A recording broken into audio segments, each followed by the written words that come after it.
My husband demanded a divorce and laughed in my face. "You will get absolutely nothing, and I am taking our kids," he threatened. My lawyer screamed at me to fight back, but I silently signed all the papers. He celebrated his easy win. I was laughing inside because he stupidly forgot one massive secret. Before I continue this story, let me know where you are watching from in the comments below.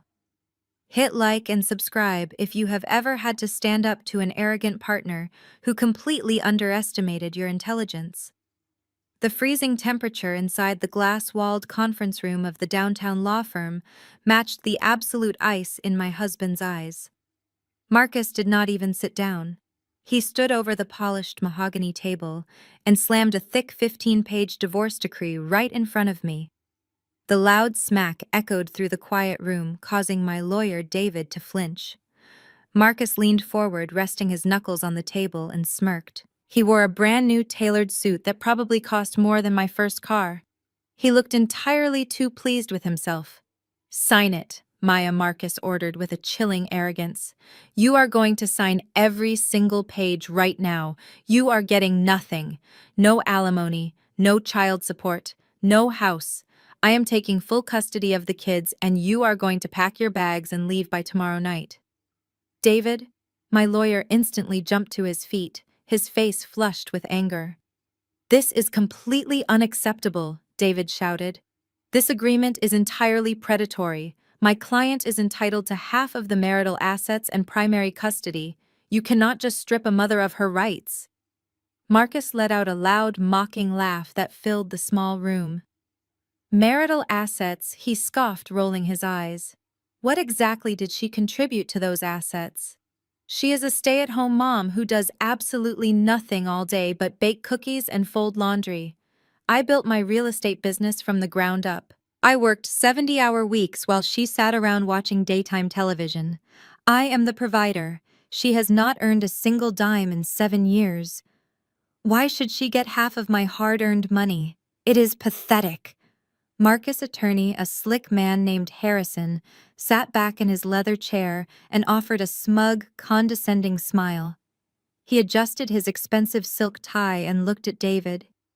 "My client has a very strong case here," David Harrison said smoothly.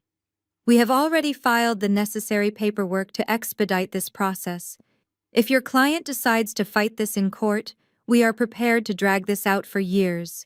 We will bury her in legal fees until she is completely bankrupt.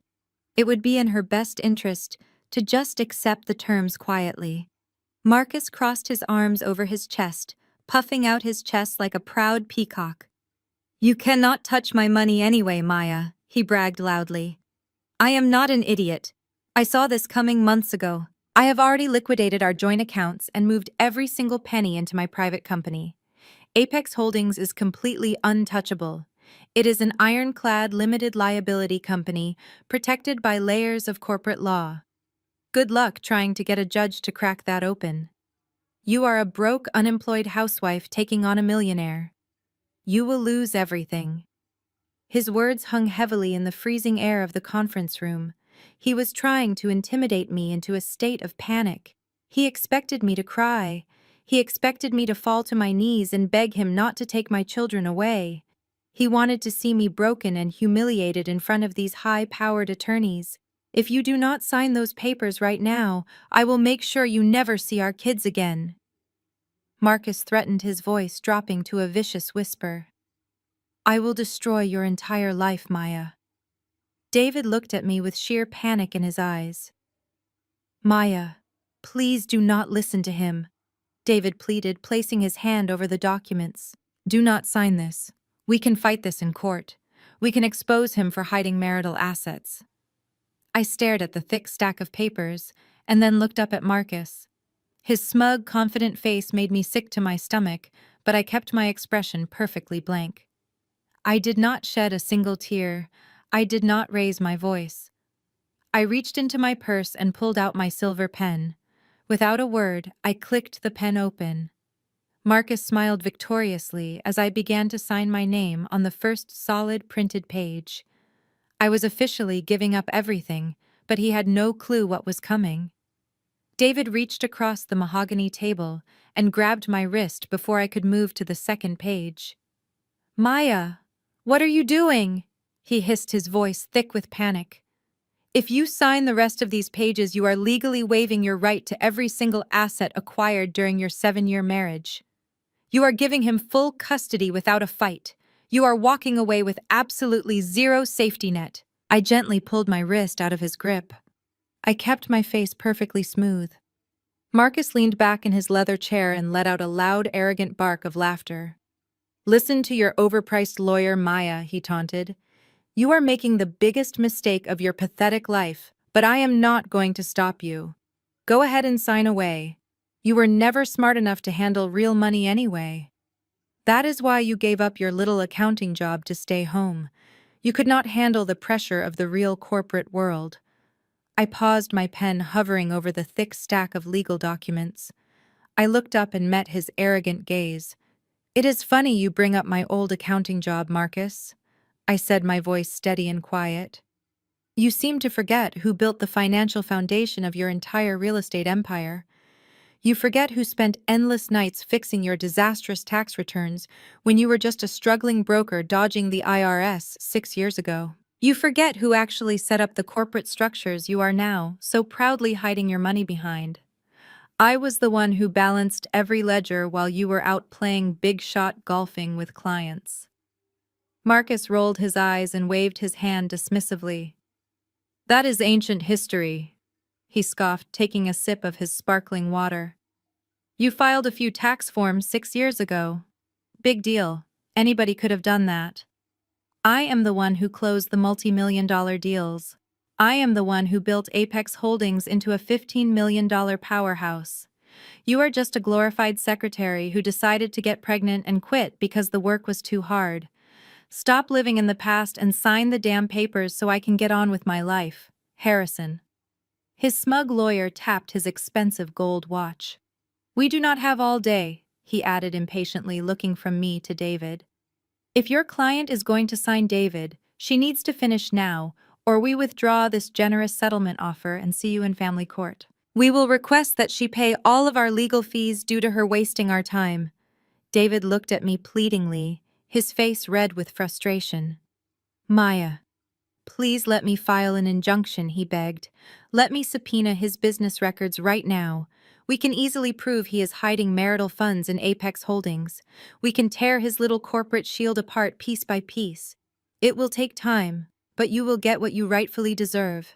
You are a mother, and you deserve to keep your children in their family home. I looked at David, feeling a brief moment of sympathy for him. He was a good lawyer, but he did not know the massive secret I was holding. He did not know that fighting Marcus in court over marital assets would actually ruin my ultimate plan. I needed Marcus to believe he had won completely and utterly. I needed him to walk out of this room feeling like the smartest and most powerful man on earth. Thank you, David, but I know exactly what I am doing, I replied softly, without breaking eye contact with Marcus. I turned my attention back to the stack of paper. I moved my hand deliberately and signed the second page, then the third.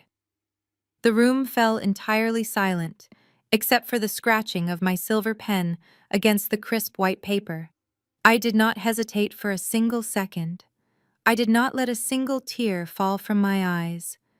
I moved through the remaining 13 pages with the cold precision of a machine. Every signature was a nail in his financial coffin, but he was too blind by his own ego to see it. I reached the final page of the heavy document. It contained the custody agreement, the asset forfeiture clause, and the complete waiver of alimony. I signed my name one last time with a heavy, decisive stroke. I placed the pen down on the glass table and pushed the stack of papers across the polished wood toward Marcus. He grabbed the documents, hungrily pulling them toward his chest. He flipped through the pages, frantically checking every single signature line to make sure I did not miss one. When he reached the last page, a massive, sickening grin spread across his face, revealing all of his teeth. He actually started clapping his hands together. He clapped loudly and slowly, mocking me right in front of the two lawyers. Well, I have to admit, I did not think you would actually be this stupid. Marcus sneered, shaking his head. You just signed away your kids and your future because you were too weak to fight me. You are walking out of here with absolutely nothing. Not a single dime to your name. I hope you enjoy living in a tiny, cramped apartment while my new girlfriend and I raise my children in a $3 million penthouse downtown. You played yourself, Maya. You really did. I stood up from my chair and smoothed the front of my dress. I looked down at him, still smiling that same calm, unsettling smile. Congratulations, Marcus, I said quietly. You got exactly what you asked for today. Marcus did not even acknowledge my words. He was already pulling his brand new phone from his suit pocket. He dialed a number and put it on speakerphone right there in the middle of the conference table. The line rang twice before his mother Eleanor answered. Marcus, my sweet boy, Eleanor said, her voice dripping with anticipation. Tell me the good news. Marcus leaned back and propped his expensive Italian leather shoes onto the edge of the mahogany table. It is done, Mom, he announced triumphantly. The dead weight has officially been cut loose. I won. It was a flawless victory. I kept 100% of my wealth just like I promised. She signed everything without even a fight. I could hear Eleanor gasp with delight on the other end of the line. Oh, thank goodness, Eleanor cried out. I have been praying for this day, Marcus. Our family worked too hard to let some lazy woman walk away with your fortune. You protected your assets exactly like a smart businessman should. Now you can finally find a woman who actually matches your high society status. Marcus laughed, a deep, booming sound that echoed off the glass walls. Absolutely, Mom, he agreed. Everything is locked up tight in Apex Holdings. She cannot touch a single dime. I will call you back in a few minutes. I need to take out the trash. He ended the call and dropped his feet back to the floor. He looked at me with pure disgust. You heard my mother, Maya, he sneered. The charade is over. You have exactly 48 hours to pack up your cheap clothes and get out of my house. I do not want to see your face when I come back from my weekend trip. Leave the keys on the kitchen counter, and do not even think about taking any of the expensive furniture. You bought none of it. David, my lawyer, was shaking his head in absolute defeat. He started packing his briefcase, his hands trembling slightly with frustration. He thought I had completely surrendered. He thought I was just a terrified, beaten-down housewife who lacked the spine to stand up to a wealthy bully. He looked at me with deep pity, but I did not offer him any comfort or explanation. Some secrets are too valuable to share until the exact right moment. I picked up my leather purse from the floor and placed the strap over my shoulder. I did not look at Harrison, the smug attorney who was busy organizing the signed documents into neat little piles. I did not look at Marcus, who was busy checking his reflection in his phone screen. I turned around and walked out of the freezing conference room in total silence. The heavy glass door clicked shut behind me, cutting off the sound of Marcus bragging to his lawyer about the penthouse he was planning to buy. I walked down the long carpeted hallway of the law firm. My heels clicked rhythmically against the floorboards. The receptionist gave me a sympathetic smile as I passed the front desk, but I kept my face entirely neutral. I pressed the silver button for the elevator and waited. My heart was not racing. My hands were not shaking. In fact, I felt a profound sense of peace settling over my entire body. The heavy chains of a toxic 7-year marriage had just been legally severed. Marcus thought he had trapped me, but he had actually just handed me the keys to my absolute freedom. He was so consumed by his own ego that he never saw the trap closing around him. The elevator arrived with a soft chime. The metal doors slid open, and I stepped inside the empty car. I pressed the button for the lobby. As the doors closed, sealing me in a completely private space, I finally allowed a genuine smile to spread across my face. I reached into my purse and pulled out my phone. I bypassed my messages from friends and family and opened a secure encrypted banking application. I selected the direct contact line for my private wealth manager, Jonathan. My fingers moved quickly across the screen, typing out a single chilling command. Initiate total asset liquidation for Apex Holdings. Transfer all funds to my primary offshore trust. Execute immediately. I stared at the glowing screen for a brief second before hitting send.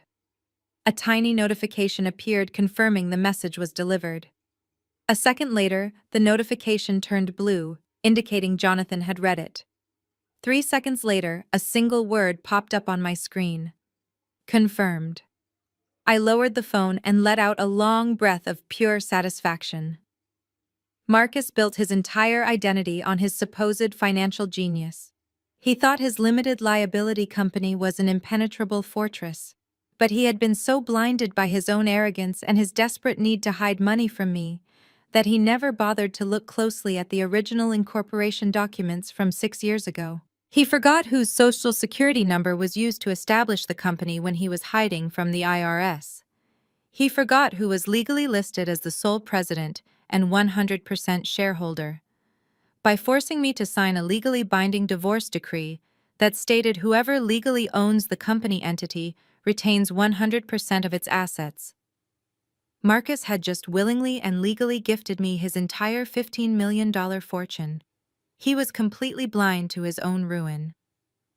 I slipped my phone back into my purse and drove straight to the upscale suburban neighborhood where my mother-in-law Eleanor lived. The drive gave me exactly 20 minutes to smooth my expression and lock away the immense satisfaction bubbling inside me. Marcus had demanded I leave his house in 48 hours, but my only immediate concern was picking up my 7-year-old son Leo and my 5-year-old daughter Mia. I parked my car on the pristine cobblestone driveway. Before I even reached the front door, I could hear the loud thump of bass-heavy music coming from the backyard. I walked around the side of the sprawling brick house and pushed open the heavy wooden gate. What I saw made me stop dead in my tracks. The expansive backyard was decorated like a holiday weekend.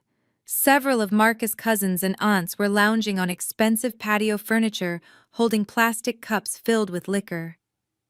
A massive grill was smoking in the corner, and a ridiculous banner hung across the back deck that read "Finally Free" in bright gold letters. They were not just having a family barbecue. They were actively throwing a party to celebrate my divorce. The sheer audacity of it was breathtaking. Marcus had barely left the law firm, and his family was already drinking to my supposed downfall. I scanned the yard looking for my children, but I did not see them among the crowd of laughing adults. "Well, look who decided to crash the party!" A loud voice called out, cutting through the music. The chatter in the yard instantly died down. Eleanor marched across the manicured lawn holding a glass of iced tea. She wore a perfectly pressed floral dress and a look of absolute triumph on her face. She stopped a few feet away from me, looking me up and down with blatant disgust. "I suppose Marcus gave you the bad news," Eleanor said, her voice loud enough for every single family member to hear. "Actually, I should call it good news. My son finally woke up and dropped the dead weight holding him back." I stood perfectly still, keeping my hands relaxed at my sides. Eleanor thrived on drama. She wanted me to scream and cry in front of her sisters so she could point her finger and call me unstable. I was not going to give her the satisfaction. "We all knew you were never good enough for him," Eleanor continued, taking a step closer. "You manipulated him into marriage when he was young and naive. You quit your job the second you got pregnant so you could live off his hard work. You sat in that beautiful house he bought, spending his money while bringing absolutely nothing to the table. And now he has legally outsmarted you. You are leaving with nothing, just like you came with nothing." The aunts and cousins muttered in agreement, sipping their drinks and glaring at me. It was a perfectly orchestrated public execution of my character. They wanted me humiliated. They wanted me broken. I looked directly into Eleanor's eyes and offered a polite, indifferent smile. "I am here to pick up Leo and Mia," I said, my voice completely level and calm. "Please tell them it is time to go home." Eleanor frowned, clearly disappointed that I had not erupted into a screaming match. "You do not get to come into my yard and issue orders," she snapped, placing her hands on her hips. "The kids are inside playing video games. They are perfectly fine here with their real family. You can go back to your empty house and start packing your cheap bags. Marcus told me you have 48 hours to get out. I would suggest you start looking for a minimum wage job, Maya, because you are going to need it to afford a tiny apartment." I did not flinch. I took a step forward, intending to walk past her and go inside the house to get my children. Immediately, two of Marcus' older cousins stepped directly into my path, blocking the sliding glass door. They crossed their arms, looking at me like I was a trespasser on their property. The hostility in the air was thick and suffocating. They were actively trying to provoke me into a physical altercation so they could call the police and claim I was a threat to my own kids. I stopped walking and took a slow, deliberate breath. "I am their mother," I said, clearly projecting my voice so everyone could hear. "And I am taking them home right now. Step aside. I am not playing games with anyone here, and you have absolutely no legal right to keep my son and daughter away from me today or ever." The two cousins shifted uncomfortably, looking toward Eleanor for direction. Before Eleanor could issue another command, the sliding glass door slid open and Brittany stepped out onto the patio. Brittany was married to Marcus' older brother, Derek. She was a tall, slender blonde woman who always wore a patronizing smile, like she was observing a charity project. She held a crystal wine glass in one hand and her limited edition Hermes bag casually draped over her arm. She walked down the wooden steps and gracefully placed a hand on one of the cousin's shoulders, signaling him to step aside. "Oh, Maya, there is no need to get so loud and defensive," Brittany said, her voice dripping with fake sympathy. "You are making everyone uncomfortable. We are just having a peaceful family gathering. Please try to keep your voice down. We do not want the neighbors to think there is a domestic dispute going on. It is such a lovely afternoon." I stared at her, taking in her perfectly styled hair and her expensive designer sundress. Brittany had always specialized in these little subtle attacks. She weaponized her politeness to make me look like the angry, aggressive woman while she played the calm, rational peacemaker. "I am perfectly calm, Brittany," I replied evenly. "I am just here for my children." Brittany took a slow sip of her white wine and sighed, looking at me with feigned pity. "I know this is a difficult day for you, Maya. Truly I do. But you have to be realistic about this situation. Marcus is a highly successful real estate broker now. He is entering a completely different echelon of society. He attends charity galas and high-stakes corporate dinners. He needs a high-society modern woman by his side, someone who understands corporate networking and country club etiquette." She gestured vaguely toward my simple outfit. "You are a wonderful mother, Maya, but let us be honest. Your world is baking pies and cooking soul food on Sundays. You never really fit in with this family or Marcus' ambitions. You always preferred to stay home and play house while he was out building an empire. He simply outgrew you. It happens. You should be grateful he provided for you as long as he did." My jaw clenched, but I forced my facial muscles to remain relaxed. The sheer classist arrogance of her words was nauseating, but I let her keep talking. When arrogant people talk too much, they eventually slip up and reveal things they should keep hidden. Besides, Brittany continued, leaning closer to me, conspiratorially, "It is much better for everyone if you just pack up quietly and move into a smaller apartment. It is a shame about the full custody arrangement. But at least Marcus was generous enough to let you walk away without saddling you with his business debts. I mean, the fact that you agreed to sign over all your legal rights to Apex Holdings without demanding a forensic accounting was very mature of you. It makes a clean break." The backyard suddenly felt incredibly quiet. The music was still playing and the cousins were still whispering, but all of my focus zeroed in on Brittany. My mind raced, piecing together the information she had just casually dropped. The divorce settlement had been finalized less than an hour ago in a private law office miles away. Marcus had only called his mother, and he only bragged broadly about keeping his wealth. He never mentioned the specific legal waiver regarding Apex Holdings. He never mentioned the full custody arrangement details on the phone. Only 4 people in the world knew the exact wording of that contract: me, Marcus, and our 2 lawyers. Yet here was Brittany confidently quoting the specific terms of the settlement. I remembered Marcus' arrogant taunt in the conference room. "I hope you enjoy living in a tiny, cramped apartment while my new girlfriend and I raise my children in a $3 million penthouse." He had said new girlfriend, not just a random date, someone he was already planning a life with, someone who knew the intimate details of his finances. I looked at Brittany. I looked at the way she held herself, the way she defended Marcus with such passionate ownership. The truth hit me like a physical blow to the chest. Marcus was not just having an affair. He was having an affair with his own brother's wife. Brittany was the new modern woman he was replacing me with. She was the one he was buying the penthouse for. The betrayal ran so much deeper than I had ever imagined. They were brazenly flaunting their secret right in front of the entire family while Derek was oblivious. "Where is Derek, by the way?" I asked, keeping my voice dangerously quiet.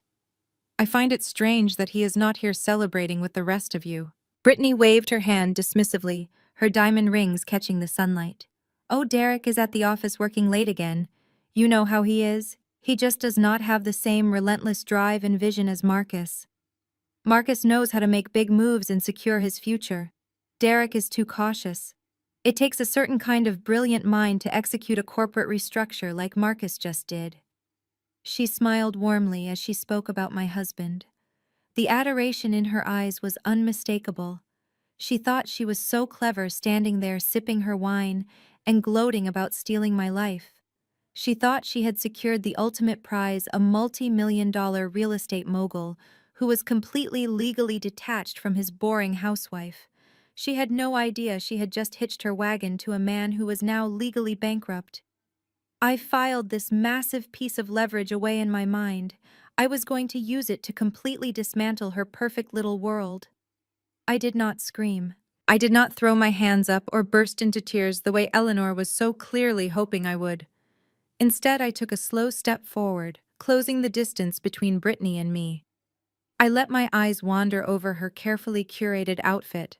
I noticed the way she held her posture, the way she angled her body defensively, as if she was protecting a prize she had just stolen. And then I heard the heavy footsteps coming down the wooden stairs of the deck. Marcus walked out of the house holding a fresh glass of expensive bourbon. He stopped right next to Brittany. He did not stand a respectful distance away like a brother-in-law should. He stood so close their shoulders were practically touching. It was a subtle physical claim, an arrogant display of his new life. He looked at me with absolute contempt, his chest puffed out in his tailored suit. "I see you are still here, Maya," he said loudly, drawing the attention of every single person in the backyard. "I told you to pack your things, not come crashing my family gathering. You are embarrassing yourself." Eleanor nodded vigorously from the sidelines, sipping her iced tea with a smug expression. "See, I told her to leave Marcus, but she refused to listen," Eleanor chimed in. "She is just trying to cause a scene because she knows she lost everything." I looked at Marcus, and then I looked at Brittany. They really thought they were the smartest people in the world. They thought they had perfectly orchestrated my downfall and secured their own wealthy future without a single consequence. Marcus raised his left hand to take a sip of his bourbon. The afternoon sunlight caught the brilliant face of a brand-new diamond-encrusted Rolex watch on his wrist. It was a massive, flashy piece of jewelry that practically screamed new money. My eyes drifted from his watch down to the limited edition Hermes bag draped over Brittany's arm. That bag cost more than some people's cars. They were already spending the millions they thought were safely hidden away from me. I let a soft, genuine smile touch my lips. It was not a smile of defeat or bitterness. It was the smile of a woman watching two fools dancing on the edge of a cliff. I tilted my head and looked directly into Brittany's eyes. "Beautiful bag." "Brittany," I said, my voice projecting clearly across the suddenly quiet yard. "The leather looks incredibly pristine. Let us just hope the credit card you bought it with is not tied to Marcus' business accounts." The reaction was instantaneous. Marcus lowered his glass, his jaw tightening. Brittany stiffened, her patronizing smile faltering for the very first time. A deep, suffocating silence fell over the entire backyard. The cousins stopped whispering. Eleanor lowered her glass of iced tea, staring at me with sudden confusion. Nobody understood exactly what my words meant, but the absolute calm in my voice sent a visible chill through the crowd. Why would I mention the business accounts if I had just signed them away? Why was I smiling at the woman who was sleeping with my husband? Marcus opened his mouth to insult me again, but the words seemed to die in his throat. He looked down at his watch and then over at Brittany's bag, a flicker of genuine uncertainty crossing his arrogant face. He had expected me to scream about the affair. He had expected me to beg for my marriage. By completely ignoring his infidelity and targeting his financial lifeline, instead, I had completely knocked him off balance. Do not worry, Marcus. I continued, my voice smooth and unbothered. I am not going to ruin your little celebration. You both deserve exactly what is coming to you. Before either of them could recover from the shock, I stepped around them. The two cousins who had blocked my path earlier instinctively moved out of my way. The power dynamic in the yard had entirely shifted in a matter of seconds. I walked up the wooden stairs and slid the glass door open. The air conditioning hit my face as I stepped into the familiar living room. Leo and Mia were sitting on the expensive leather sofa, playing a racing game on the television. I walked over and gently tapped Leo's shoulder. "Time to go home, guys," I said softly. They paused their game and grabbed their small backpacks without argument. I took my daughter's hand and led them out the front door, completely bypassing the backyard. I did not look back. I did not need to. I knew exactly what I was leaving behind. I was leaving a yard full of traitors drowning in a suffocating silence. The very next morning, while I was enjoying a breakfast with my children, Marcus was already rushing to spend money that no longer belonged to him. He and Brittany had scheduled a private viewing of a $3 million penthouse in a high-rise building downtown. They were no longer bothering to hide their affair from the public eye. Derek was out of town on a business trip, completely unaware that his wife was currently holding his brother's hand and picking out countertops for their new love nest. The penthouse was massive. It featured floor-to-ceiling glass windows that offered a panoramic view of the city skyline. Marcus strutted across the hardwood floors like he owned the entire city. He wore a crisp designer polo shirt and his diamond Rolex, while Brittany clung to his arm, practically purring at the sight of the private rooftop terrace. "This is exactly what you deserve," Brittany, Marcus said, wrapping his arm around her waist. "No more settling for Derek's boring suburban lifestyle. You are going to live like a queen up here. We can host high society charity dinners on this balcony. My real estate clients will be incredibly impressed when they see this place." Brittany traced her fingers along the edge of the massive kitchen island. "It is absolutely perfect, Marcus," she cooed. "It is so modern and sophisticated. Not at all like that tired, depressing house you shared with Maya. I am so glad you finally got rid of her. She would have completely ruined the aesthetic of this kitchen." The real estate agent, a man named Julian, walked into the room holding a sleek tablet. He offered them both a polite smile. "It truly is a spectacular property," Julian said smoothly. "However, the owner is requesting a rather substantial deposit to secure the lease today. We require first and last month's rent, plus a security deposit, which comes to exactly $150,000. Marcus let out a loud, arrogant laugh and patted his chest pocket. "Do not worry about the money," Julian, Marcus bragged loudly, leaning against the expensive counter. "I am not some amateur buyer scraping together a mortgage. I have millions in liquid cash ready to go. I just finalized my divorce yesterday, and it was an absolute masterclass in asset protection." Julian raised an eyebrow, looking mildly amused by Marcus' desperate need to show off. "Is that so, sir?" Julian asked politely. "Oh, absolutely," Marcus continued, puffing out his chest.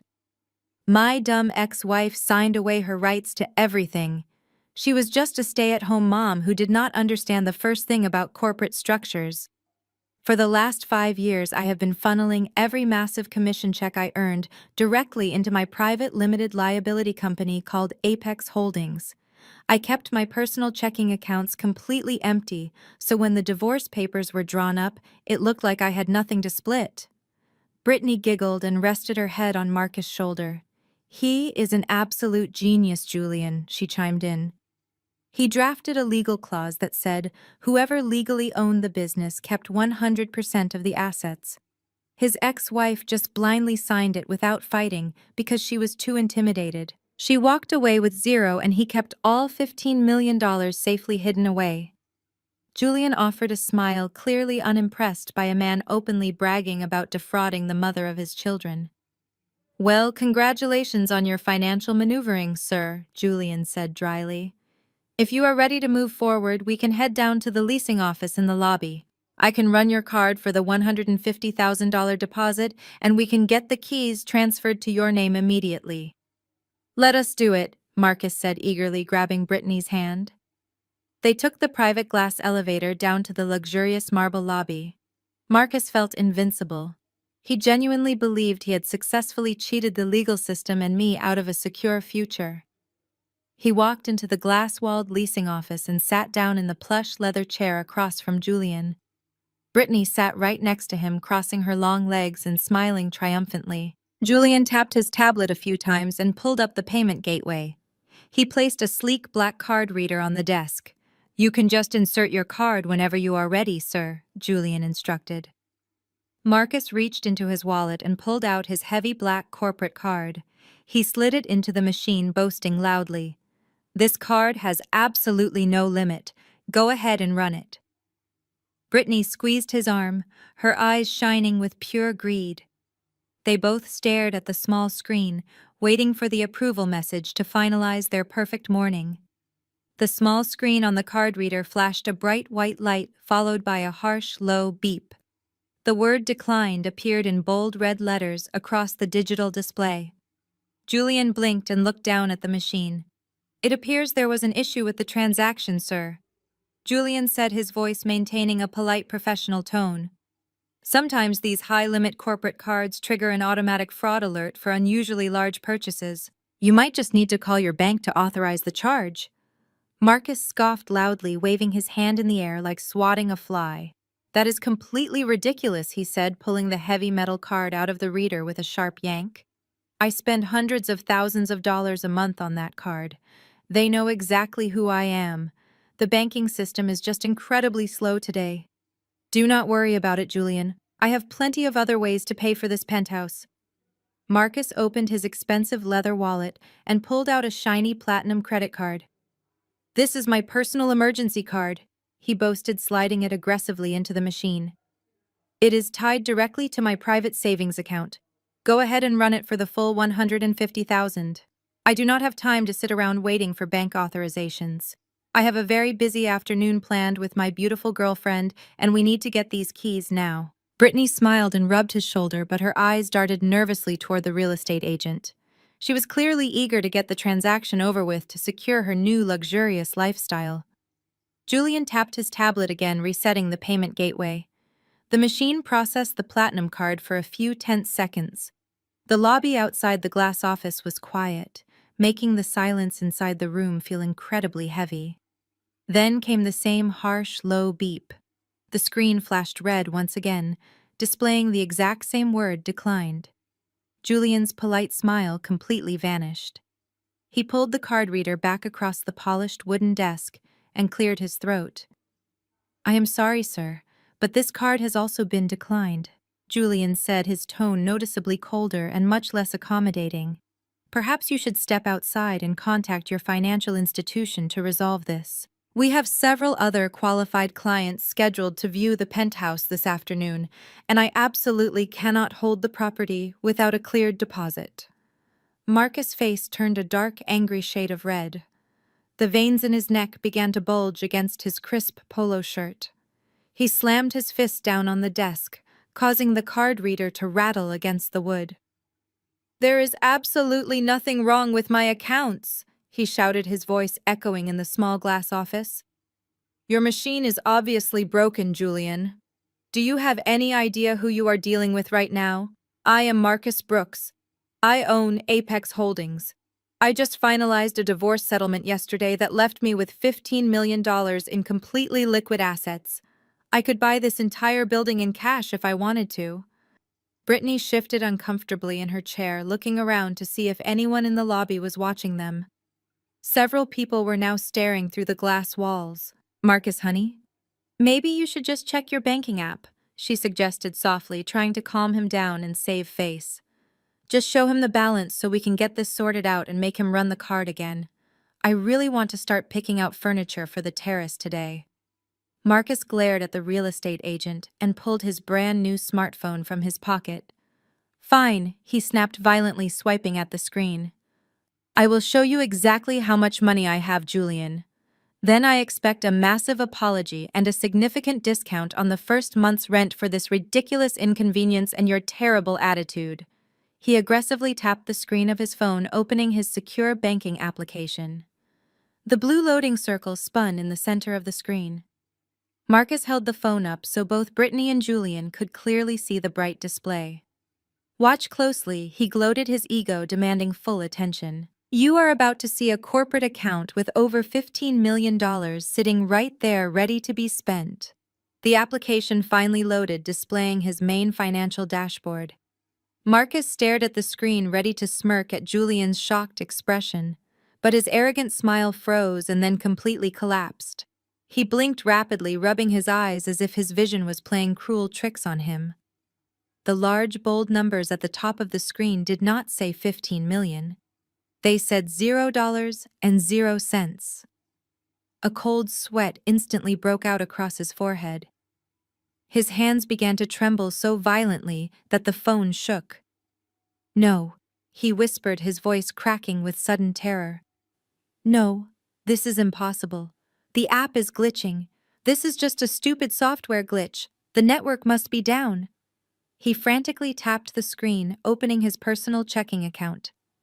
$0. He backed out and opened his high-yield savings account. $0. He navigated to the Apex Holdings corporate portal, the untouchable fortress where he had hidden all of his wealth from the divorce. The screen loaded, displaying a completely empty ledger.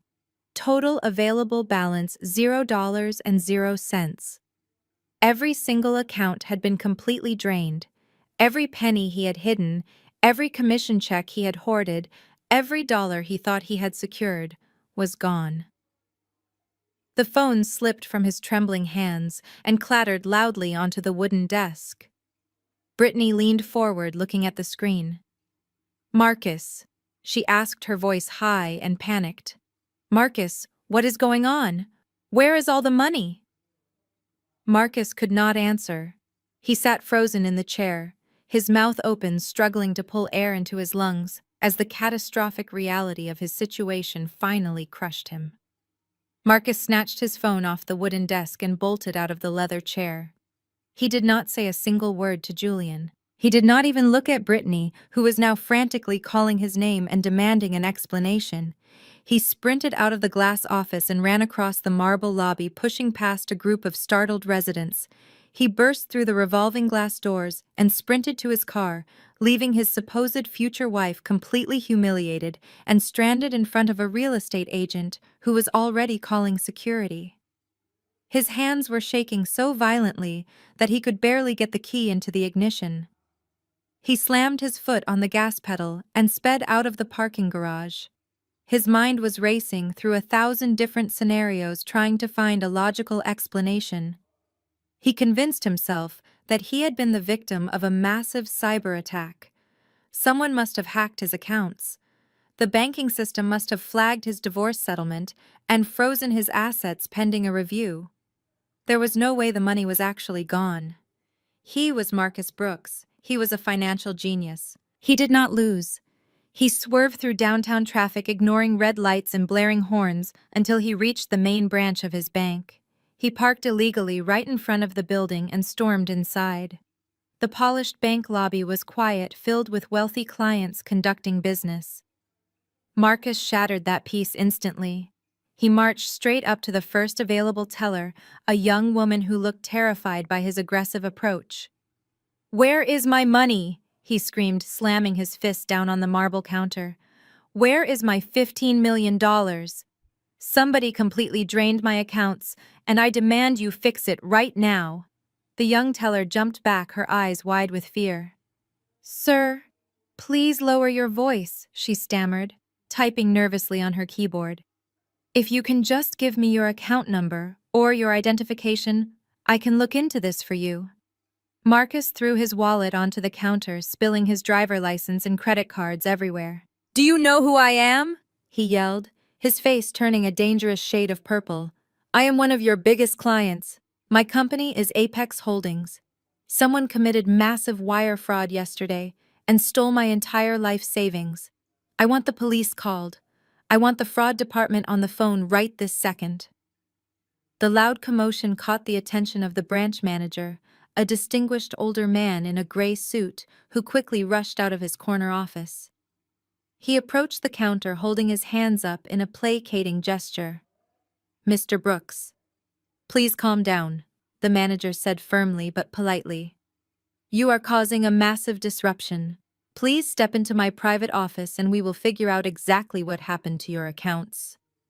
Marcus snatched his cards off the counter and stormed into the manager's office, pacing back and forth across the carpet like a caged animal. The manager closed the door, shutting out the stares of the other clients. He sat behind his large desk and pulled up Marcus' profile on his secure computer monitor. "Listen to me very carefully," Marcus threatened, leaning over the desk and pointing a shaking finger at the manager. "I finalized my divorce yesterday. I moved every single penny I own into my corporate accounts to protect it. Now the app says my balance is zero. If your bank lets some hacker steal my $15 million, I will sue this entire institution into the ground." The manager typed a few commands into his keyboard and studied the screen for a long, tense moment. He did not look panicked. He did not reach for the phone to call the fraud department. Instead, a look of deep pity crossed his face. He folded his hands neatly on top of his desk and looked up at Marcus. "There was no hack, Mr. Brooks," the manager said, his voice perfectly calm. "There was no fraud either. The funds were not stolen." "What are you talking about?" Marcus demanded, his voice cracking with hysteria. "The money is gone." "The money was legally withdrawn," the manager explained. "Yesterday afternoon at exactly 4 o'clock, our wealth management division received a direct and heavily authenticated order to completely liquidate all assets tied to Apex Holdings. The funds were securely wired to a private offshore trust account. The transaction was fully authorized and legally binding." "Authorized by who?" Marcus screamed, spit flying from his lips. "I am the owner of Apex Holdings. I never authorized any wire transfer." The manager sighed and turned his large computer monitor around, so it was directly facing Marcus. He tapped his pen against the screen, highlighting a specific legal document attached to the corporate account. "Sir, I am looking at the official articles of incorporation for Apex Holdings," the manager stated firmly. "You are listed merely as an authorized signer on the checking account. You are not the owner. The sole legal owner, the president, and the CEO of the company who authorized the withdrawal yesterday is Maya Brooks." Marcus stared at the bright computer screen. His ex-wife's name was printed clearly in bold black letters right at the top of the state registration document. He had been depositing his money into her company for 6 years. Every single real estate commission, every massive bonus, every dollar he thought he was hiding from her had gone straight into an entity she completely controlled. His genius plan to protect his assets was actually the mechanism of his own destruction.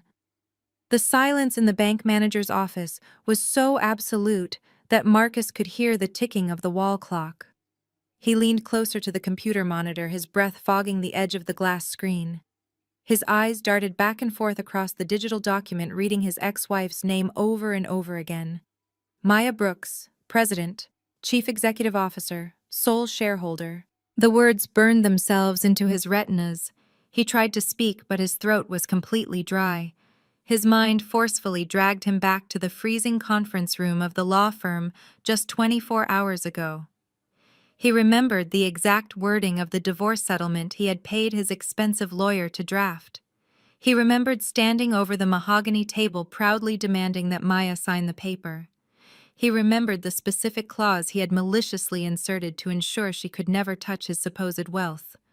Whoever legally owns the company entity retains 100% of its assets. That was the trap he had laid for her. He had been so arrogant, so absolutely certain that Apex Holdings belonged to him because he was the one depositing the checks. He never bothered to check the original incorporation paperwork from 6 years ago. He had demanded she sign away her rights to his assets, but legally he had just signed away his rights to hers. By forcing her to agree to that predatory clause, he had completely forfeited his ability to dispute the funds in family court. He had handed her $15 million on a silver platter, wrapped in an ironclad legal contract.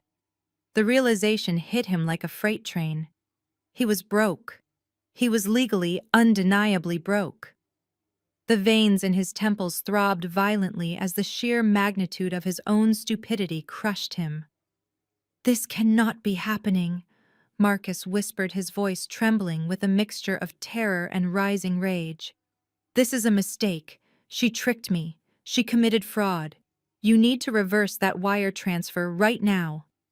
The bank manager shook his head, his expression hardening. "I cannot do that," Mr. Brooks, the manager, replied calmly but firmly. "As I just explained, the transfer was initiated by the sole legal owner of the account. It was a completely lawful transaction. There is no fraud here. In fact, the only irregularity is that you have been operating under the assumption that you owned an entity you did not legally possess. If you have a dispute regarding the ownership of these assets, you need to take it up with your divorce attorney and the family court system.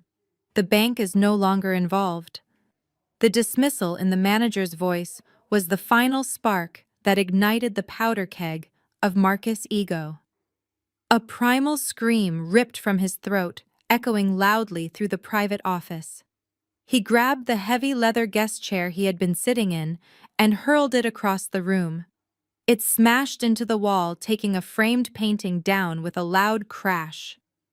"Mr. Brooks," the manager shouted, jumping up from his desk and backing away. Marcus did not stop. His vision went completely red. He swept his arm violently across the large wooden desk, sending the keyboard, the pen holder, and a stack of files flying across the carpet. He grabbed the heavy glass paperweight and slammed it down onto the desk, cracking the polished wood. "You are all useless," he roared, his voice raw and echoing with madness. "You let that stupid housewife steal my entire life. I built that empire. I made that money. It belongs to me." Two bank security guards suddenly burst through the office door, their hands resting on their utility belts. "Sir, you need to step away from the desk right now," one of the guards commanded, stepping between Marcus and the terrified branch manager. "If you do not calm down and leave this building immediately, we will contact the police and press charges for property damage." Marcus stood panting heavily, his chest heaving under his ruined polo shirt. He looked at the two armed guards and then at the destroyed office. The reality of his situation was a bitter pill that was choking him. He had no money to pay for the penthouse. He had no money to pay his expensive lawyer. He had no money to maintain his lavish lifestyle or impress his new girlfriend. He was a complete fraud, and Maya had exposed him perfectly. He pointed a shaking finger at the manager and then stormed toward the door, shoving his way past the security guards. "I will destroy her!" Marcus screamed as he marched through the bank lobby, ignoring the shocked stares of the wealthy clients he had so desperately wanted to impress. "I will drag her into court, and I will destroy her completely now." I was standing in the center of the living room, carefully wrapping a fragile picture frame in bubble wrap. The house was quiet. The children were at school, and I was taking my time packing only my personal belongings. I had already arranged for a moving truck to come the following morning to take my things to a beautiful rental property I had secured weeks ago. I was at complete peace. Then the sudden violent screech of tires tearing into the driveway shattered the quiet afternoon. I looked out the large front window and saw Marcus' car slam into park half on the grass. Right behind him, two white and blue police cruisers pulled up their red and blue lights, flashing silently, reflecting off the glass of the front door. Marcus threw his car door open and practically fell out. His tailored suit was a wrinkled mess, and his face was twisted into a mask of pure, unhinged rage. He did not wait for the police officers to get out of their vehicles. He sprinted up the concrete walkway and began pounding his fists violently against the heavy wooden front door. "Open the door, Maya!" he screamed, his voice echoing down the quiet suburban street. Open this door, right now, you thief! I know you are in there. The force of his pounding shook the picture frames hanging in the hallway. I placed the bubble wrap down on the coffee table and smoothed the front of my shirt. I did not panic. I had anticipated this exact reaction.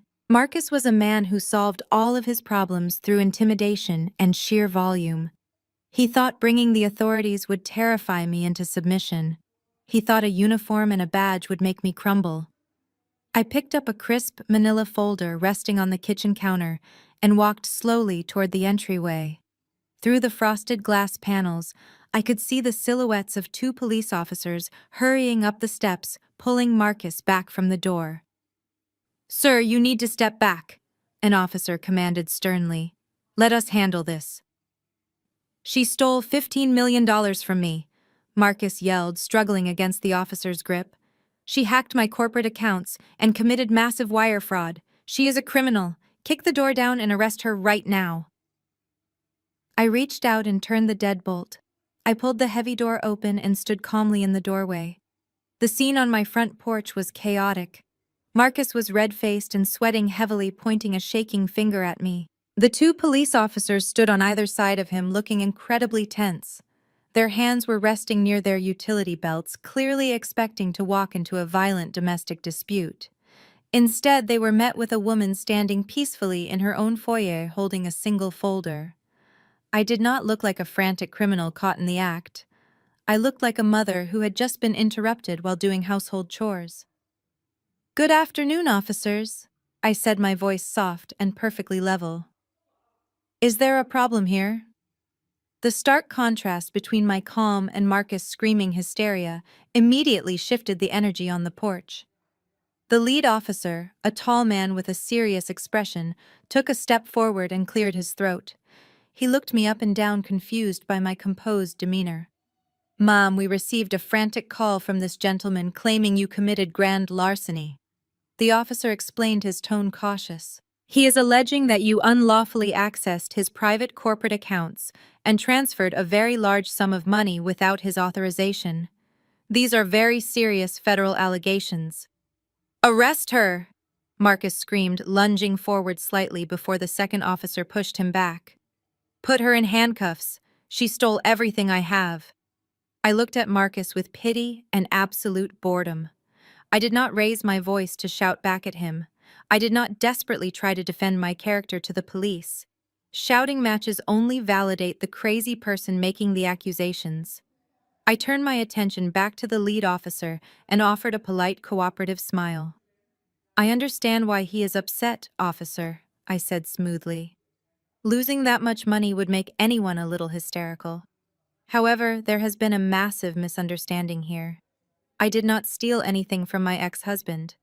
In fact, I have not accessed any of his personal bank accounts at all." "She is lying!"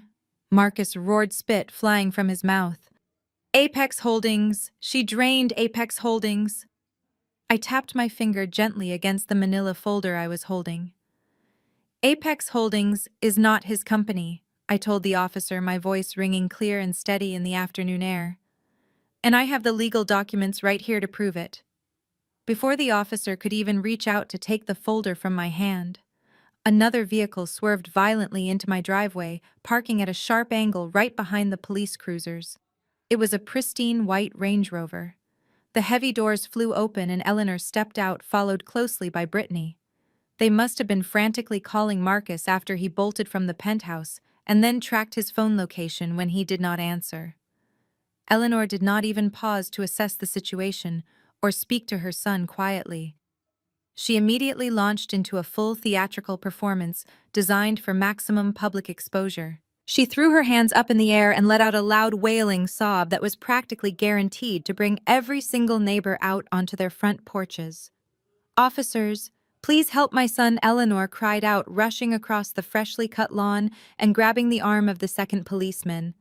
"She is a thief. That woman standing right there is a manipulative gold digger. She hacked into my son's private business accounts and stole his entire life savings. He worked so hard to build his real estate empire, and she just took it all because she is bitter and jealous about the divorce. She is trying to leave him with absolutely nothing." The neighbors were indeed stepping out of their houses now, drawn by the loud commotion. Mr. Henderson from across the street was standing on his porch with his arms crossed, watching the spectacle unfold. Eleanor noticed the growing audience and raised her voice even louder, pointing a shaking, accusing finger directly at my face. She has always been jealous of his incredible success. Eleanor continued, her voice trembling with highly manufactured grief. We welcomed her into our wealthy family, and this is how she repays us, by robbing him blind right under our noses. You need to arrest her and search this entire house immediately. She is probably packing the stolen cash into suitcases right now, preparing to flee the state. I did not interrupt her dramatic monologue. I stood perfectly still on my front porch, holding my folder loosely in my hand. I let my eyes drift down to the center of the officers' chests. Both of them were wearing standard-issue body cameras, and the small red lights were blinking steadily, indicating they were actively recording. They were capturing every single word, every false accusation of a federal crime, every dramatic lie and slanderous statement. I was more than happy to let Eleanor dig a massive legal hole for herself and her son. Then Brittany stepped forward, playing her absolute favorite role of the rational, educated peacemaker. She smoothed down her expensive designer dress and offered the lead officer a warm, highly sympathetic smile. She completely ignored the horrifying reality that she was currently sleeping with her husband's own brother and seamlessly adopted the persona of a concerned family member trying to manage a volatile situation. Officer, if I may speak to you for just a moment, Brittany said, her voice soft and coated in a thick layer of privileged condescension. I am his sister-in-law. We are all just incredibly stressed and worried right now. Maya has been under a severe amount of emotional strain since Marcus asked for a divorce. She has been acting very erratically lately, very aggressive and deeply unpredictable.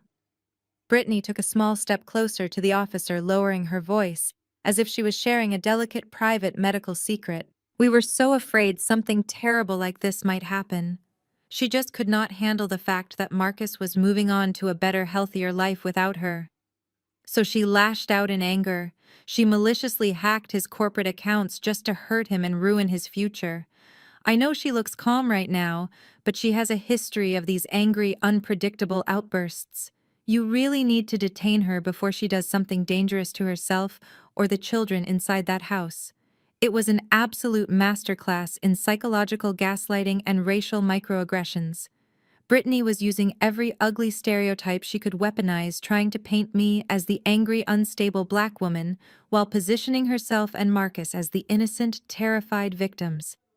She genuinely thought her blonde hair, her soft voice, and her expensive clothes would make the police automatically believe her over the woman standing quietly on her own front porch. The lead officer listened patiently to both of them without interrupting. He looked at Marcus, who was still breathing heavily and glaring at me with pure, unadulterated hatred. Then he looked at Eleanor, who was wiping invisible tears from her cheeks. Finally, he looked back at Brittany, who gave him one last pleading, sympathetic nod. The officer did not immediately reach for his handcuffs. He was a seasoned professional who had likely responded to hundreds of messy domestic disputes and neighborhood screaming matches. He turned his attention back to me. The expression on his face was completely neutral, but I could clearly see a flicker of intelligence and curiosity in his eyes. I had not shouted back. I had not cried. I had not thrown wild insults. I had just let them scream their frantic accusations into the open air while the cameras rolled. Mom, the officer said, his voice steady and commanding, cutting through the lingering noise. They are making some very serious allegations of financial theft and corporate cybercrimes. You stated earlier that you have legal documents to prove otherwise. I need to see those documents right now so we can figure out what is really going on here. I smiled politely and held out the manila folder toward him. I was waiting for you to ask, officer, I replied smoothly, stepping forward. Please read the second page very carefully. It is going to clear up this entire ridiculous misunderstanding. The lead officer took the manila folder from my hands. He opened it slowly, scanning the top document. It was the state registration for Apex Holdings. I watched his eyes move across the page, absorbing the undeniable legal facts. He saw my name clearly printed as the sole president and sole shareholder. He flipped to the finalized divorce decree Marcus forced on me 24 hours ago. I had taken the liberty of highlighting the specific asset forfeiture clause in bright yellow marker. Whoever legally owns the company entity retains all assets. Below that was Marcus' arrogant signature legally binding him to the terms. The officer read the highlighted section twice. His eyebrows drew together in a tight line. His tension vanished, replaced by professional irritation. He closed the folder and handed it back to me with a respectful nod. He turned slowly on his heels to face Marcus. The officer's expression had hardened into a look of absolute zero tolerance. "Sir," the officer said, his voice completely devoid of sympathy, "I just reviewed the corporate registration and a signed legal divorce decree dated yesterday. This woman is the sole legal owner of Apex Holdings. Furthermore, you signed a binding legal document, specifically surrendering any and all claims to assets held by her corporate entity." Marcus' jaw dropped open. He looked like a fish suffocating on dry land. "No, you do not understand," Marcus stammered, taking a step toward the officer. "That was my money. I earned all of it. She tricked me into signing that paper. It is fraud." The officer held up a stern hand, stopping Marcus in his tracks. "She did not steal anything, sir," the officer stated firmly. "You cannot steal money from a company you completely own. You signed it all over to her willingly. This is entirely a civil matter. If you believe you were defrauded during your divorce settlement, you need to contact your attorney and take it up with a family court judge. The police department does not intervene in contract disputes, and we certainly do not arrest people for withdrawing their own legal funds." Eleanor let out a loud, dramatic gasp, clutching her chest. "But, officer, she is a gold digger," Eleanor wailed, pointing at me again. "You have to do something." "Mom, I suggest you keep your voice down," the officer warned, shooting Eleanor a sharp look that instantly silenced her. "Your son made a very serious false accusation today. Filing a false police report and wasting municipal resources is a criminal offense. I strongly advise all of you to tread very carefully right now." Brittany took a nervous step back, her perfect posture crumbling. She looked at Marcus with wide, panicked eyes, realizing that her wealthy meal ticket was actually completely broke, and now on the verge of being arrested. Marcus clenched his fists, his face turning a dangerous shade of crimson. He looked at me standing calmly on the porch and let out a guttural scream of pure frustration. He lunged forward as if he was going to charge past the officers and attack me. Both police officers immediately stepped in his path. The lead officer rested his hand firmly on his utility belt. "Step back right now, sir," the officer commanded loudly, his voice echoing across the quiet suburban street. "Do not take another step toward this house. According to the property agreement in the very same divorce decree you provided, your ex-wife has exclusive possession of this residence for another 24 hours while she packs her belongings. That means you are currently trespassing on a property you have no legal right to access today." Marcus froze, his chest heaving violently. "You are kicking me off my own property," he yelled, his voice cracking in disbelief. "I am ordering you to leave this premises immediately," the officer corrected, stepping closer to Marcus to physically intimidate him back toward the driveway. "If you do not get into your vehicle and drive away right now, I will put you in handcuffs for trespassing and filing a false report. I will not ask you a second time." The entire neighborhood was watching.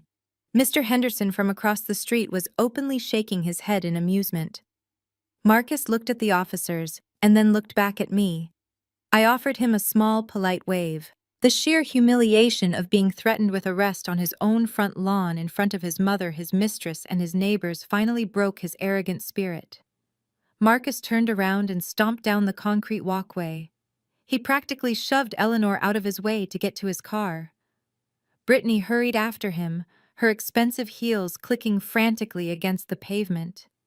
The grand intimidation tactic failed spectacularly, leaving them with nothing but public shame.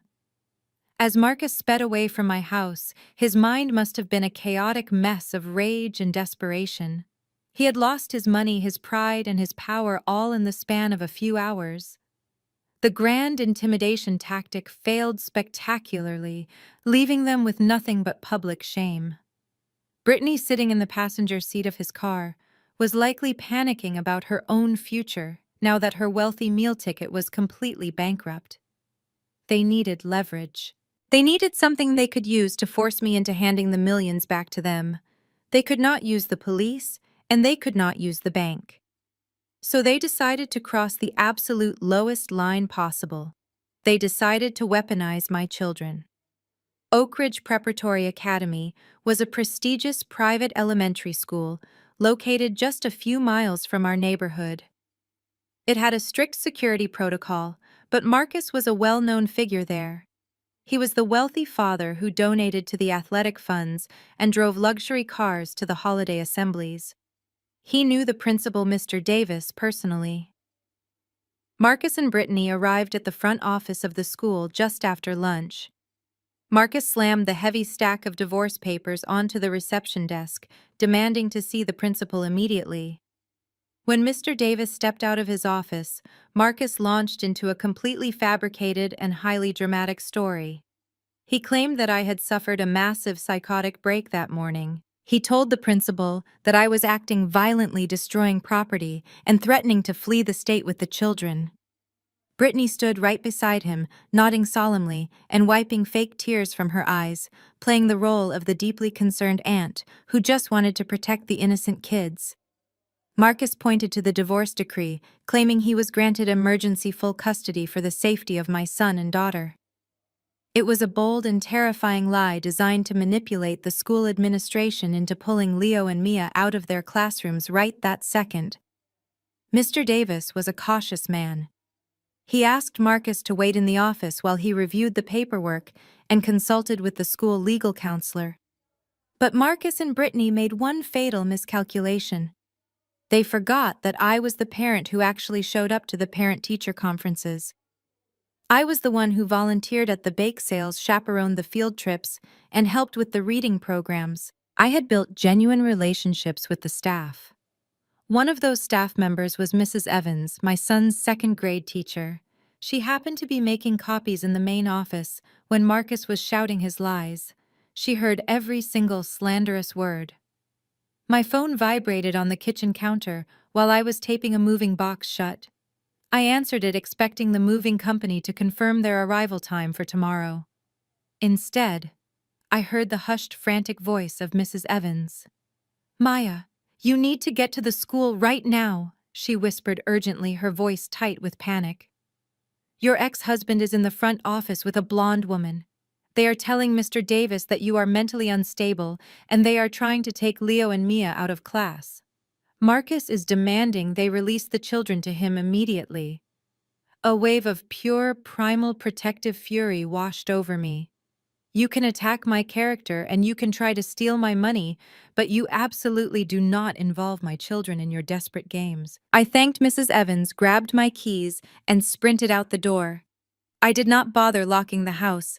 I jumped into my car and broke several speed limits, making the 10-minute drive to the school in less than 5. My hands gripped the steering wheel so tightly my knuckles turned white. My mind was entirely focused on getting to my kids before Marcus could traumatize them. I threw my car into park in the fire lane right in front of the main entrance. I did not care about a parking ticket. I pushed through the heavy glass double doors of the school and walked straight into the main reception area. The front office was completely tense. Mr. Davis was standing behind the reception desk, looking extremely uncomfortable, holding a phone to his ear as if he was about to call the police. Marcus was pacing back and forth, furiously pointing at his watch, while Brittany stood by the door, looking incredibly impatient. They both froze the second I walked into the room. I did not look like a woman having a psychotic break. I looked like a mother who was ready to go to war. I walked directly past Marcus, ignoring him completely, and walked right up to the principal. "Hello, Mr. Davis," I said, my voice dangerously calm and echoing off the tiled walls. "I understand there is a desperate man in your office attempting to unlawfully kidnap my children using falsified legal documents. Let us clear this up right now." I reached into my bag, pulled out a manila envelope, and slid the certified custody agreement across the reception desk. As you can see, Mr. Davis, this document was signed by a family court judge yesterday morning. I explained, my voice steady. I retain primary physical custody of Leo and Mia. My ex-husband has absolutely no legal authority to remove them from this campus, especially not in the middle of the school day under false pretenses. Marcus' face twisted with unhinged rage. She is lying, he yelled, slamming his flat hand violently against the reception counter. She is having a severe mental breakdown right now. Do not listen to her, Davis. I am their father, and I demand you bring my kids out here. Mr. Davis adjusted his glasses and carefully looked at the raised certified seal on my legal document. Then he looked at the crumpled, uncertified papers Marcus had thrown on the desk earlier. Mr. Brooks, the principal said, his voice dropping to a stern, professional warning tone. I am going to ask you to leave this campus immediately. If you do not walk out those front doors right now, I will have the school resource officer escort you off the property, and I will personally press charges against you for causing a disturbance.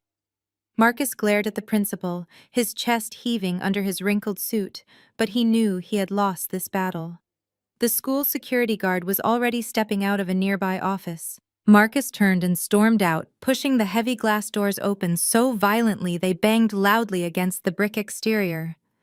Brittany hurried right after him, casting one last venomous look in my direction. I thanked Mr. Davis for his vigilance and assured him the children were perfectly safe to finish their school day.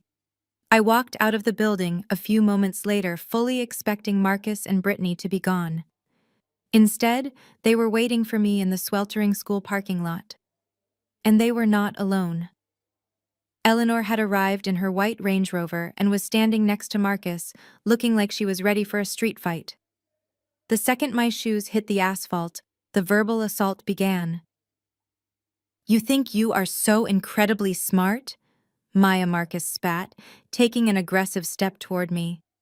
You think you can just embarrass me in front of the police and the school principal and get away with it? You might have stolen my money today, but I will drag you through family court until you are begging on the streets. I will make sure a judge sees exactly what kind of manipulative psycho you really are. I did not flinch at his threats. Your money is legally mine, Marcus, I reminded him, keeping my expression perfectly blank. And no judge in this state is going to grant custody to a broke, unemployed man who just tried to kidnap his own kids using fake documents. That is when Brittany stepped forward. She placed a restraining hand on Marcus' chest, playing the role of his fierce, devoted protector. She looked me up and down with absolute blistering disgust. You are so pathetic, Maya, Brittany sneered. You are desperately clinging to his money because you have absolutely nothing else going for you. But you are forgetting one very important detail. You cannot buy a real family. Brittany reached down and very deliberately placed both of her perfectly manicured hands over her flat stomach. She smoothed the fabric of her designer dress and lifted her chin, her blue eyes shining with malicious triumph. I am pregnant, Maya, she announced, her voice ringing sharply across the parking lot.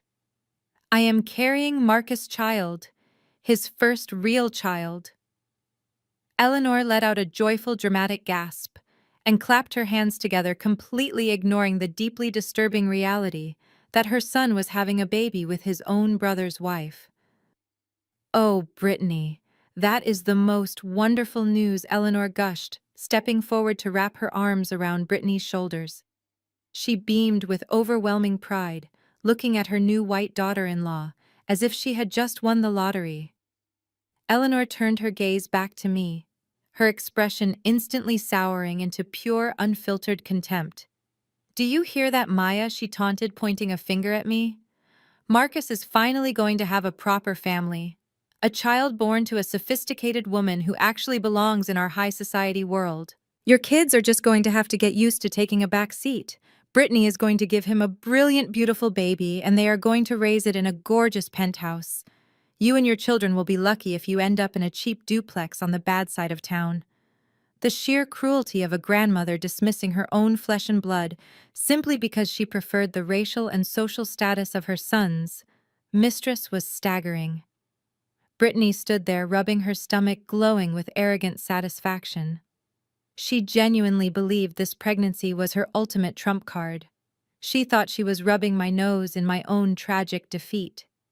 She did not realize I had already set the timer on the bomb that was about to blow her entire life to pieces. I looked at Brittany rubbing her stomach and allowed a slow, cold smile to spread across my face. A complete family, I repeated, my voice laced with dark amusement. Let us ask Derek exactly how he feels about your brand new complete family. Marcus frowned, looking confused and irritated. What does my brother have to do with this? He snapped, taking another aggressive step toward me. Before I could answer, the harsh screech of heavy tires tearing across the school parking lot echoed through the humid afternoon air. A dark gray SUV swerved wildly around the corner and slammed on the brakes, stopping mere inches away from Eleanor's pristine white Range Rover. The driver's side door flew open and Derek stepped out. He did not look like the quiet, cautious man Brittany had described earlier. He looked like a man who had just had his entire reality violently ripped apart. His expensive tie was loosened, his hair was a messy tangle, and his eyes were wild with absolute devastation. In his right hand he gripped a thick, padded envelope.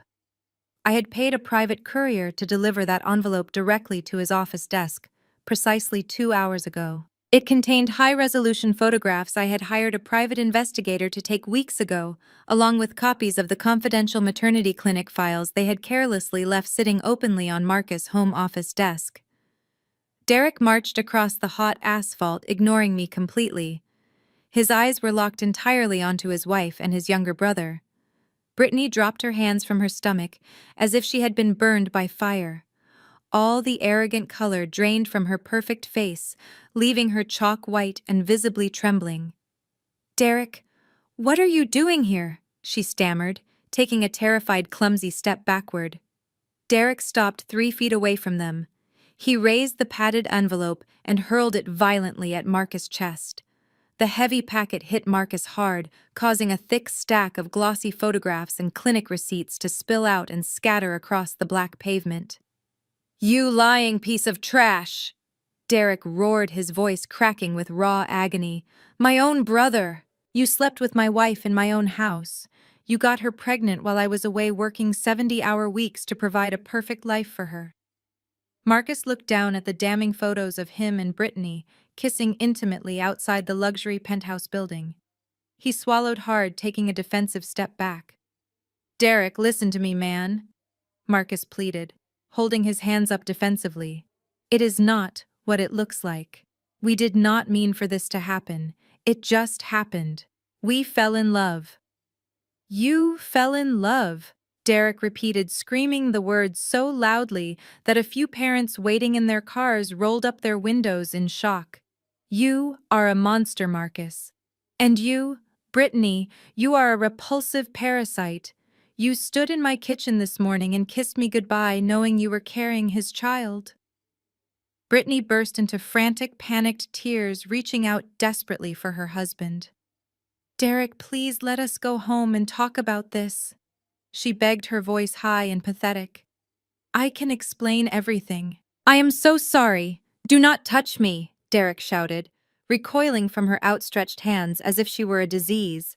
"My lawyer is already filing the divorce papers as we speak. You broke the infidelity clause in our prenuptial agreement, Brittany. You are getting absolutely nothing from me. I want your bags packed and out of my house by tonight." Eleanor, who had been standing in shocked silence, suddenly stepped forward. Instead of comforting her devastated older son, she instinctively moved to shield her golden child. "Derek, please calm down," Eleanor urged, placing a comforting hand on Marcus' arm. "You are making a terrible scene in public. People make mistakes, Derek. Marcus is going through a very hard divorce right now, and he needed comfort. You cannot just abandon your family over a mistake. The baby is still your nephew. We have to figure out a way to make this work to protect the family reputation." Derek stared at his mother, his expression morphing from heartbreaking sadness to absolute crushing disgust. He looked at her hand resting protectively on the arm of the man who had just destroyed his marriage. You are defending him, Derek whispered, shaking his head slowly. He sleeps with my wife. He gets her pregnant, and you are telling me to calm down and protect his reputation. You have always enabled his toxic behavior, Mom. But this is completely unforgivable. You are just as sick as he is. Derek took a deep, shuddering breath, stepping back from his mother. I have no family, he declared, his voice dropping to a cold, dead tone. I have no brother, and I have no mother. Do not ever call my phone again. If any of you step foot on my property, I will have you arrested for trespassing.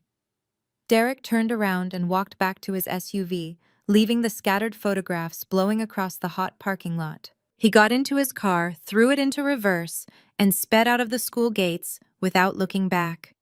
The silence that fell over the remaining 3 people was heavy and suffocating. The grand, arrogant alliance they had formed against me had completely shattered in a matter of seconds. Brittany was sobbing uncontrollably, sinking down onto the asphalt, trying to gather the humiliating photos. Marcus was staring blankly at the empty space where his brother's car used to be entirely ruined and isolated. Eleanor stood frozen, looking down at her perfect golden boy, who was now completely broke, disgraced, and cut off from the only respectable family member he had left. I did not say another word to any of them. I simply turned around and walked calmly back toward the school entrance to wait for the final dismissal bell. 10 minutes later, I walked out of the side doors holding Leo and Mia safely by their hands. We walked right past the parking spot where Marcus and Brittany were now arguing bitterly with Eleanor.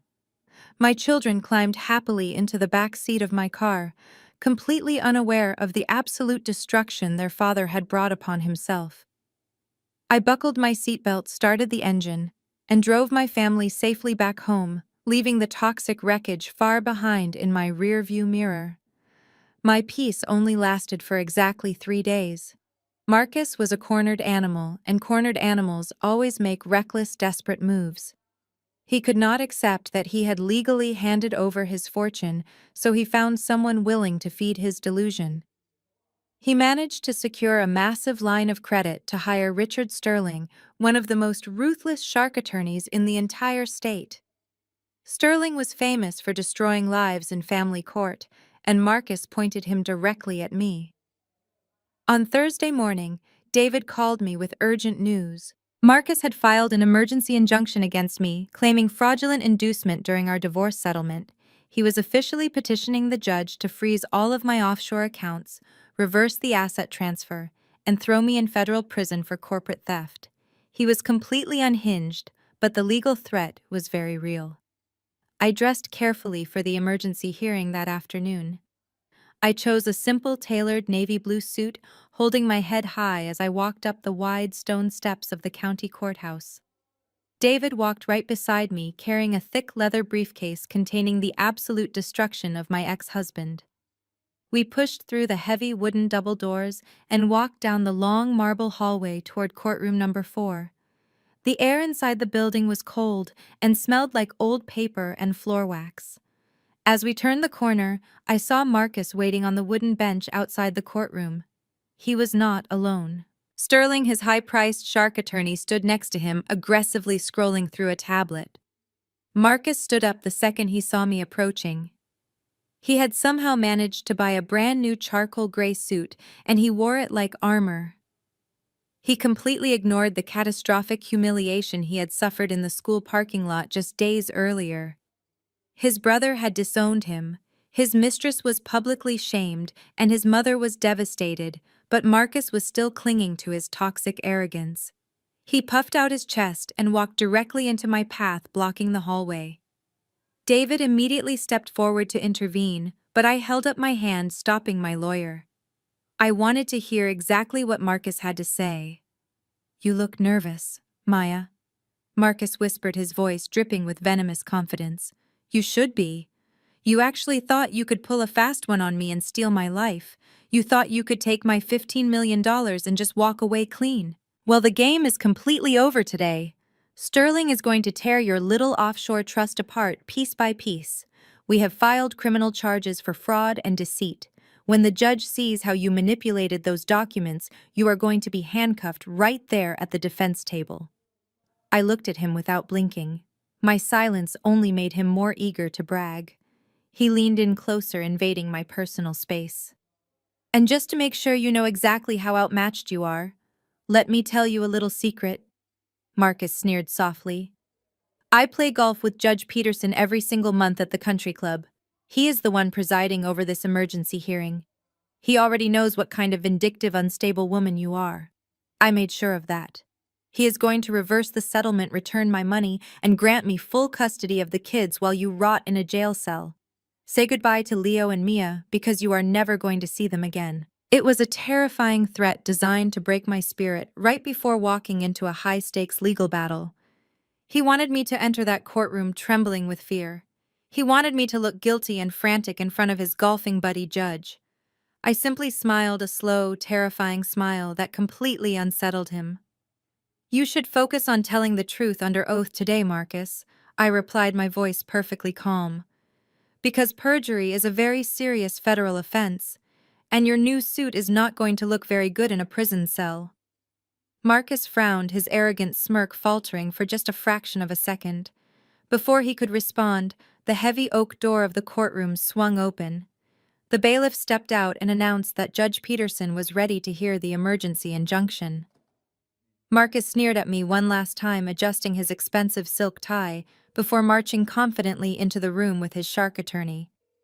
David looked directly at me and offered a reassuring nod. He whispered softly that we had absolutely nothing to worry about today, because the physical evidence we brought was entirely bulletproof. We walked slowly into the cold, quiet courtroom, together, fully ready to spring the massive trap Marcus had so perfectly set for himself. We took our seats at the solid oak defense table. The courtroom was almost completely empty except for a few clerks and a court reporter typing quietly on her machine. Marcus and Sterling sat at the plaintiff's table across the aisle. Marcus was leaning back in his chair, trying to look relaxed, but his foot was tapping nervously against the carpet. The heavy wooden door behind the bench opened, and Judge Peterson walked in. He was an older man with silver hair and a stern, exhausted expression. He struck his wooden gavel once and formally called the emergency hearing to order. Sterling stood up immediately, buttoning his expensive suit jacket. He launched into a highly dramatic opening statement, painting a vivid picture of a devastating financial crime committed by a bitter, jealous ex-wife. He claimed I had maliciously hacked into Marcus' private corporate accounts and stolen $15 million, leaving his innocent client completely destitute overnight. Judge Peterson listened intently, his eyes darting toward me with clear disapproval. I did not react to the glaring. I simply pulled a yellow legal pad from my briefcase, picked up my pen, and waited. "Your Honor." Sterling said, his voice echoing loudly in the large, quiet room. "I would like to call my client, Marcus Brooks, to the stand." Marcus stood up immediately and walked confidently to the wooden witness box. He placed his right hand on the Bible and swore to tell the whole truth, and nothing but the truth. It was a deeply ironic moment considering the massive calculated perjury he was about to commit. He sat down, adjusted the small black microphone, and looked respectfully up at the judge. Sterling paced back and forth in front of the witness box, creating a theatrical rhythm for the questioning. "Mr. Brooks, can you please tell the court about your professional background?" Sterling asked, his tone gentle and guiding, like he was speaking to a traumatized victim. Marcus cleared his throat and leaned closer to the microphone. "I am a self-made commercial real estate broker, Your Honor." Marcus began, his voice trembling slightly with highly manufactured emotion. "I grew up with nothing. I worked 70-hour weeks for the last decade to build my business from the ground up.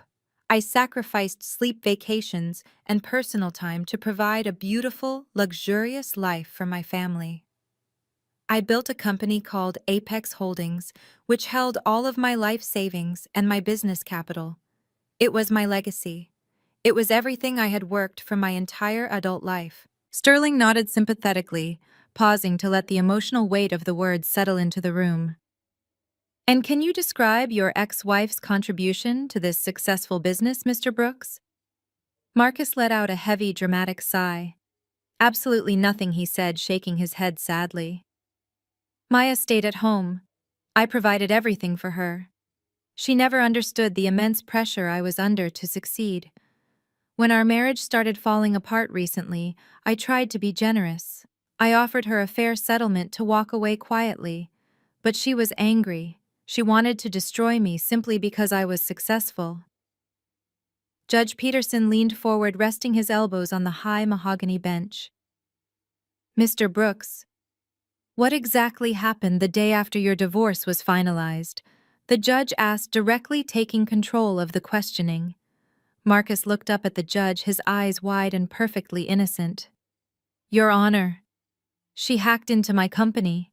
Marcus said, his voice cracking at the exact right moment. She used to do some basic bookkeeping for me years ago. She must have stolen my administrative passwords and kept them hidden. The day after she signed our divorce agreement, I went to the bank to pay the lease on a new apartment. My card was declined. I checked my accounts and realized she had unlawfully transferred all $15 million of my corporate funds into an offshore trust. She wiped me out completely. She took the money I earned for my children's future just to punish me. Marcus actually managed to squeeze a single tear out of his left eye. He wiped it away quickly, playing the part of the stoic, betrayed father, to absolute perfection.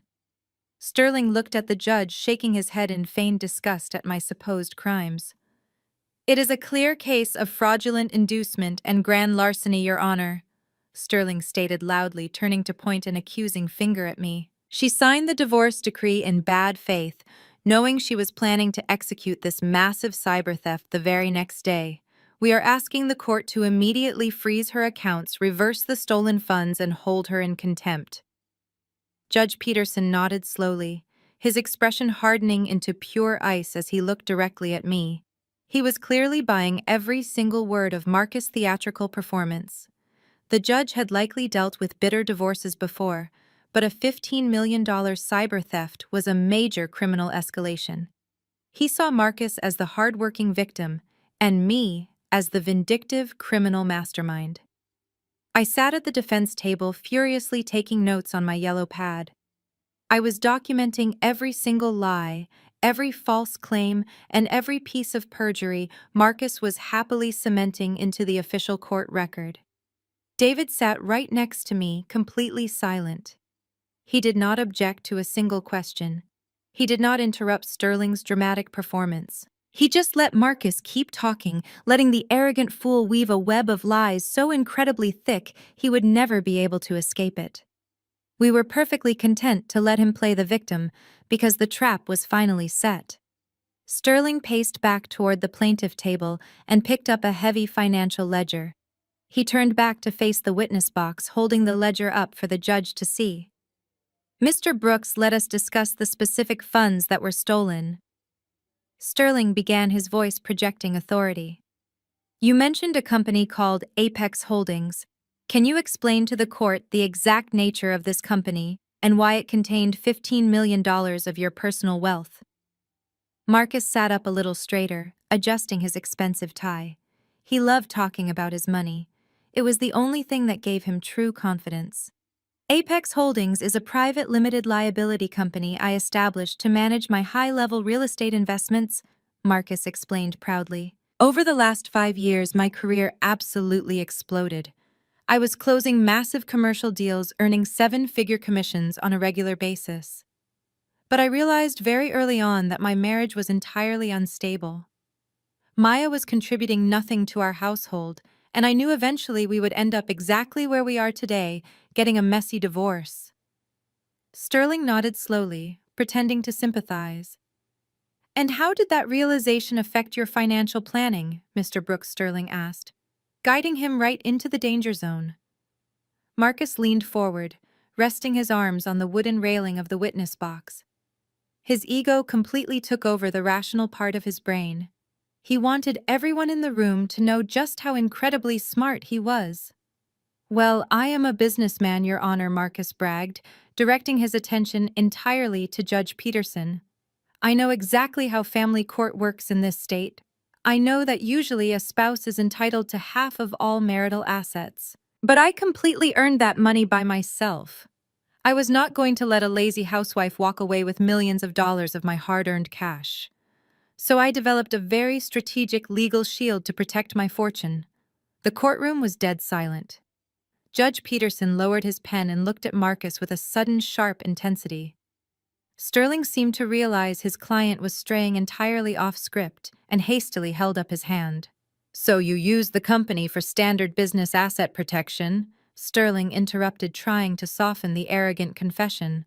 But Marcus was too busy showing off to catch his own lawyer's desperate hint.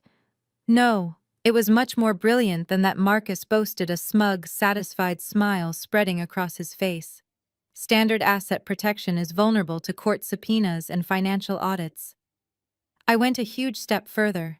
Every time I received a massive commission check, I never deposited it into our joint checking account. I completely bypassed our personal family finances and funneled every single penny directly into the Apex Holdings corporate accounts. For 5 straight years, I purposefully kept my personal banking balances extremely low. I essentially made myself look flat broke on personal paper, while I secretly built a $15 million empire inside the untouchable corporate shell. I knew that when the divorce papers were eventually drawn up, she would have absolutely no idea the massive fortune even existed. The court reporter was typing frantically, capturing every single arrogant syllable for the official transcript. I sat at the defense table, keeping my face completely blank, but inside I was cheering. He was doing all the heavy lifting for us. He was sitting under oath on a federal witness stand, openly confessing to premeditated financial fraud and the deliberate illegal concealment of marital assets. Judge Peterson leaned heavily over the high mahogany bench, his silver eyebrows pulling together in deep disbelief. "Let me make sure I am understanding your testimony correctly." "Mr. Brooks," the judge said, his voice completely devoid of any previous sympathy, "are you testifying under oath that you deliberately and systematically funneled marital funds into a separate corporate entity for the specific purpose of hiding those assets from your wife in the event of a legal divorce?" Marcus nodded vigorously, completely oblivious to the severe legal gravity of his admission. "Exactly, Your Honor," Marcus agreed, looking incredibly proud of his own deception. "I successfully protected my wealth from her greedy hands. And then I had my lawyers draft a bulletproof divorce settlement that specifically stated whoever owned the corporate entities got to keep 100% of the assets inside them. I forced her to sign it. She agreed to take nothing. But then she somehow hacked my secure accounts and stole the $15 million anyway. That is exactly why she needs to go straight to jail today." Sterling suddenly looked like he wanted to sink right through the floorboards.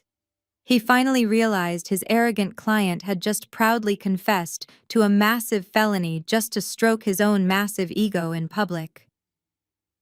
The judge stared at Marcus for a long, heavy moment, the silence in the cold courtroom growing thick and suffocating. Judge Peterson had spent decades presiding over messy, bitter divorces, but he had likely never seen a man so arrogantly confess to defrauding his own family while actively asking the court for immediate legal help. David, my lawyer, closed his leather notebook and placed his silver pen neatly on the oak table. He did not need to take any more notes. The prosecution had just handed us the entire case wrapped in a perfectly tied bow of pure, unadulterated narcissism. David stood up slowly, buttoning his suit jacket, preparing to dismantle Marcus Brooks once and for all. David walked slowly from behind the heavy oak defense table. He carried only a single piece of paper. He approached the wooden witness box where Marcus was sitting. Marcus leaned back in his chair, crossing his arms over his chest. He looked at David with absolute contempt, fully expecting a desperate screaming match. Instead, David offered a polite, professional smile. "Mr. Brooks." David began, his voice smooth and completely unbothered. "I am not going to ask you about the $15 million. I only have one very simple topic I would like to discuss with you today." Marcus narrowed his eyes. Get on with it, he snapped. David handed the single piece of paper to the bailiff, who quickly passed it up to Marcus. Mr. Brooks, could you please examine the document? David asked. Do you recognize it? Marcus snatched the paper. Of course I recognize it, he scoffed loudly. It is the final page of the divorce decree, the one your client signed because she knew she had no legal ground to fight me. And is that your exact signature at the bottom? David asked, pointing at the ink. Marcus puffed out his chest. Yes, that is my own signature, he confirmed proudly. I signed it right in front of you. David nodded slowly, pacing a few steps away. Excellent. Now, Mr. Brooks, I would like to direct your attention to the second page of that document. Specifically look at Section 4, Clause B. Do you see it? Marcus flipped the page over aggressively, scanning the dense legal text. I see it, he answered, his voice dripping with impatience. For the benefit of the court and the official record, David said, turning back to face Marcus. Could you please read Section 4, Clause B aloud?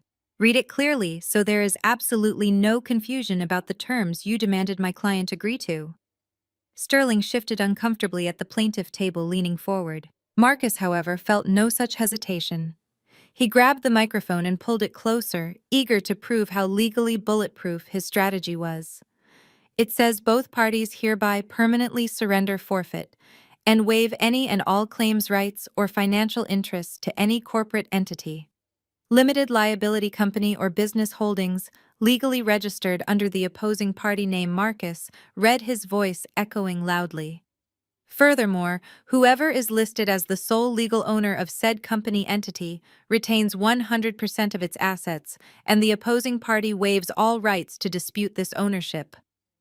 Marcus dropped the paper back onto the wooden ledge. He looked directly at me and flashed a massive, arrogant smirk. He thought he was reading my death sentence. Yes, I demanded that clause, Marcus added, leaning toward the microphone again. And Apex is my company. I built it. I funded it. By signing this document, she legally admitted she had no right to my business. And then she stole $15 million from it anyway. She is a thief. David did not jump up to defend my honor. He simply let Marcus' arrogant words hang in the cold courtroom air. Judge Peterson looked down at Marcus, his expression unreadable, and then turned his attention back to David, waiting for the counterattack. Thank you for reading that so clearly, Mr. Brooks. David said, his voice dangerously quiet. You have established under oath that whoever is legally registered as the owner of the company retains 100% of the assets. You fully understand and agree to these terms.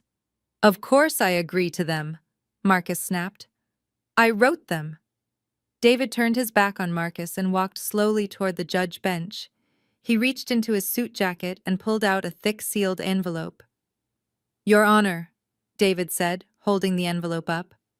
At this time, the defense would like to request permission to submit Exhibit A into evidence for immediate review by the court. Sterling jumped up from his chair, his panic finally breaking through. Objection, Your Honor, Sterling shouted. We have not been provided with a copy of this exhibit during discovery. This is an emergency hearing. We cannot allow surprise evidence to be introduced. David remained perfectly calm. Your Honor, this is not surprise evidence, David countered smoothly. This is a publicly available state-registered document regarding the exact corporate entity the plaintiff just testified about. It is the original founding charter and state registration for Apex Holdings. It speaks directly to the ownership claims Mr. Brooks just made under oath today. Judge Peterson looked at Sterling, who was visibly sweating, and then back to David. The objection is overruled, Judge Peterson stated firmly, striking his gavel. I am formally going to allow it. Bailiff, please take this and distribute copies. Let us see exactly what this legal document says. The bailiff took the sealed envelope from David and quickly distributed the copies. He handed one directly to Judge Peterson and another to Sterling at the plaintiff table. David turned toward the court clerk sitting near the bench and politely requested that Exhibit A be displayed on the large digital monitors mounted on the courtroom walls. A few seconds later, the bright screens flickered to life. Projected in crisp, high definition for everyone to see was the official state founding charter for Apex Holdings. Marcus stared up at the screen, his brow furrowing in deep confusion. He did not immediately understand why his own corporate paperwork was being used as a weapon against him. He leaned closer to the microphone, crossing his arms defiantly. "Mr. Brooks, please look at the document displayed on the monitors," David instructed, walking back to the center of the room. "Can you confirm for the court that this is the original legally binding founding charter for Apex Holdings?" Marcus rolled his eyes and sighed heavily. "Yes, obviously, that is the charter," Marcus replied, his tone dripping with bored condescension. "It is the company I built to hold my real estate earnings. We have already established this today." David nodded, completely ignoring the arrogant attitude. "Let us look much closer at the details of this document, Mr. Brooks. Please read the exact date of incorporation listed at the top right corner." Marcus squinted at the monitor, his eyes scanning the dense text. "It says October 12th, exactly 6 years ago," he answered dismissively. "Excellent," David said smoothly. "Now, Mr. Brooks, I want you to cast your memory back exactly 6 years to that specific month. Can you tell the court what your professional and legal financial status was at that time?" Marcus shifted uncomfortably in the wooden witness chair. His arrogant posture faltered slightly. He looked over at his attorney Sterling, hoping for an immediate objection, but Sterling was too busy frantically reading his copy of the exhibit. "I was working in real estate," Marcus answered vaguely, avoiding eye contact with David. "I was closing deals." David took a step closer to the witness box, his voice growing sharper and much more commanding. "Let me be more specific, Mr. Brooks. Were you or were you not the primary target of an active criminal investigation by the Internal Revenue Service for severe tax evasion and hiding assets?" The courtroom atmosphere instantly shifted from quiet observation to electric tension. Sterling finally jumped to his feet, his chair scraping loudly against the floor. "Objection, Your Honor," Sterling shouted. "This is entirely irrelevant to the current family court proceedings. My client's past tax history has absolutely nothing to do with this divorce settlement." Judge Peterson slammed his gavel down, silencing the lawyer. "Overruled." Judge Peterson barked, his eyes locked onto Marcus. The plaintiff just testified that he created this specific company to hide marital assets. The defense has every right to examine the actual origin and legal foundation of this company. Answer the question, Mr. Brooks. Marcus swallowed hard, his throat visibly bobbing. He gripped the edges of the wooden witness box, his knuckles turning white. "Yes," he mumbled quietly, his face flushing a deep, angry red. "I was being audited by the IRS. Speak directly into the microphone, please," David prompted relentlessly. "Were you facing potential federal prison time for tax fraud 6 years ago?"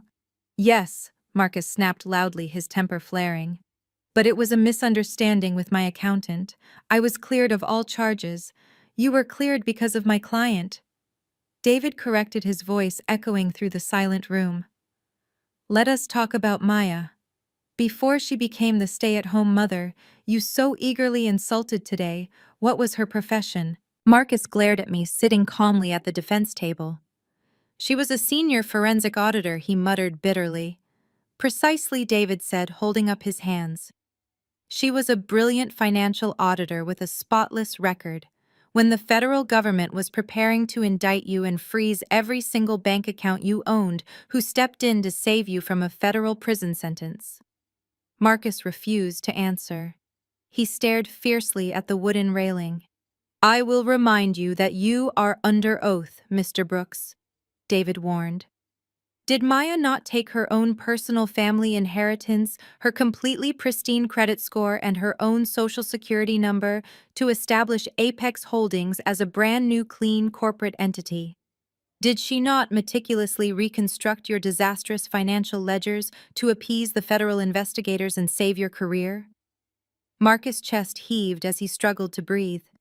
"Yes, she helped me set up the company," Marcus finally admitted through gritted teeth. "But it was my real estate money that went into it afterward. It was my business." David took a slow, deliberate step toward the witness box. He did not raise his voice, but the absolute certainty in his tone cut through the courtroom like a razor. "Your business, Mr. Brooks." David repeated, testing the words as if they left a bad taste in his mouth. "Let us look at the legal definition of your business. Please direct your attention back to the high-definition monitor displaying Exhibit A. I want you to read the names listed under the Corporate Officer section of the Founding Charter." Marcus turned his head to look at the bright digital screen. His eyes scanned down the illuminated page. He opened his mouth to speak, but no sound came out. The arrogant fire that had fueled his entire testimony suddenly extinguished, leaving behind a pale, trembling panic. "Read it aloud for the court." "Mr. Brooks," David commanded, his voice ringing with sudden authority, "whose name is legally registered as the sole president of Apex Holdings." Marcus swallowed very hard. His fingers gripped the wooden ledge of the witness box so tightly his knuckles looked like polished marble. "Maya Brooks," he whispered, his voice breaking and barely audible in the quiet freezing room. "You will need to speak up for the court reporter," David instructed, pointing toward the woman typing furiously beside them. "Maya Brooks." Marcus repeated slightly louder, his voice cracking under the immense pressure. "And whose name is listed as the chief executive officer?" David asked relentlessly, not giving him a single second to recover. "Maya Brooks."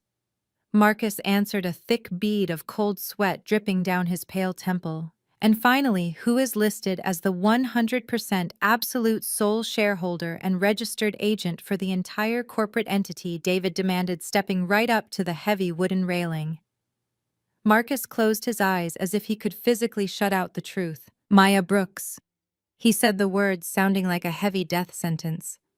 David turned to look directly at Judge Peterson. "Your Honor, the state-registered founding documents clearly prove that Apex Holdings has never belonged to Marcus Brooks. He is not the president. He is not even a board member. He does not hold a single share of stock. Legally speaking, for the last 6 years, Mr. Brooks has been nothing more than an uncontracted employee, voluntarily depositing his real estate commissions into a totally private corporation. He was depositing his money into an entity completely owned and operated by his wife." Sterling jumped to his feet, his face purple with absolute outrage.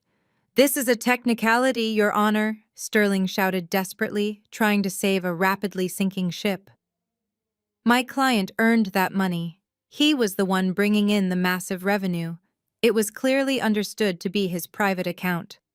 "A technicality," David countered sharply, spinning around to face the opposing counsel. "We are in a court of law, Mr. Sterling. Corporate ownership is never a technicality. It is a legally binding, unbreakable, absolute fact. And your client just spent the last 20 minutes bragging under federal oath about how he intentionally funneled his marital assets into this exact company to hide them from my client." Marcus leaned frantically toward his microphone.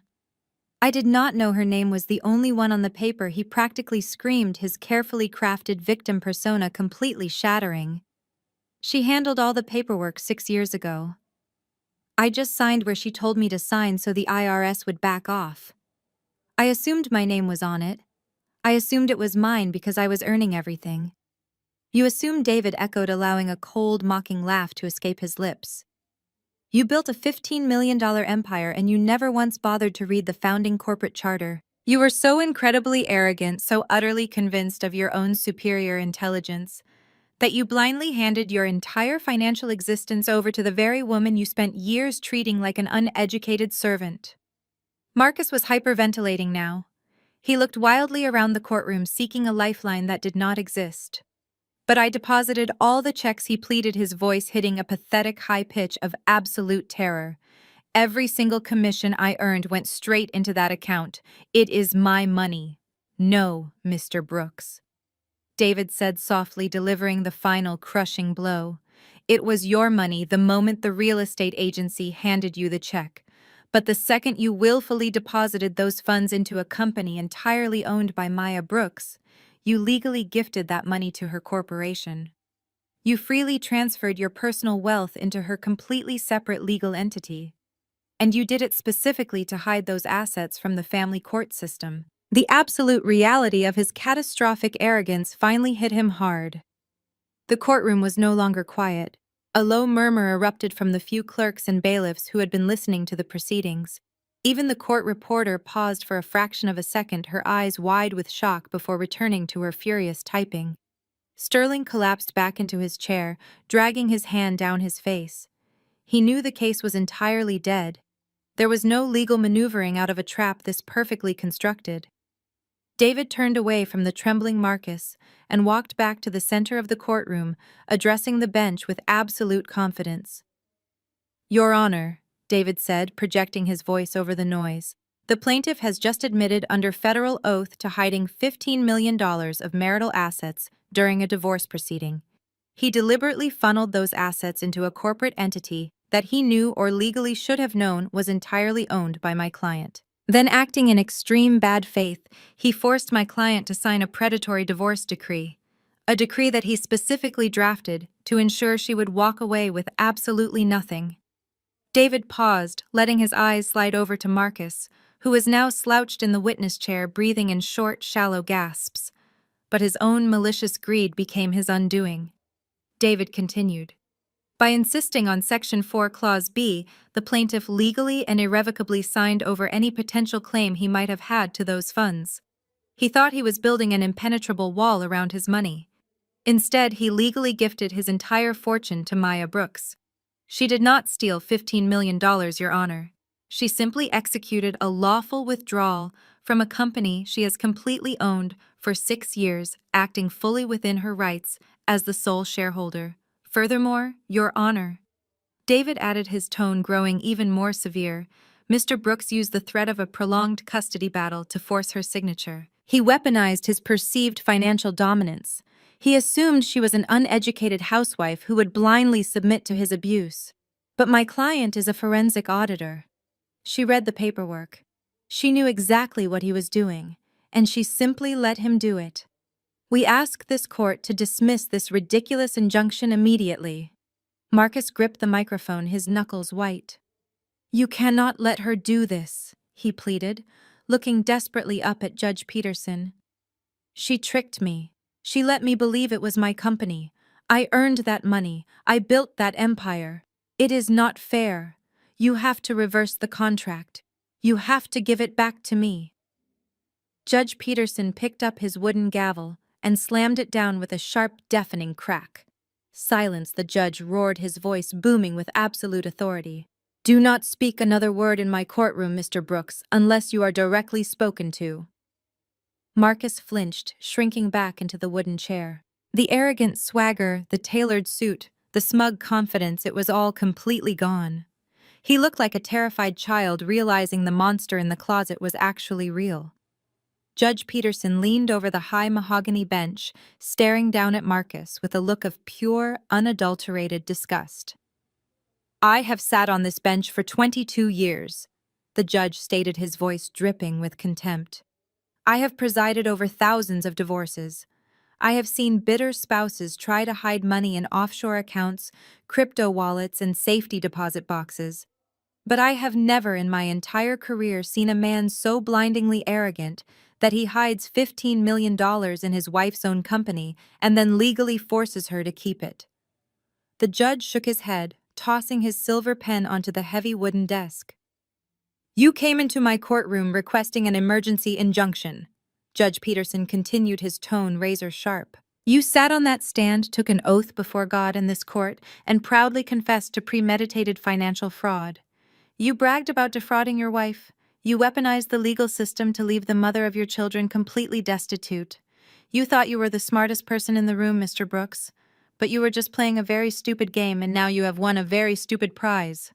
"But Your Honor," Marcus whined, a pathetic, desperate sound escaping his throat.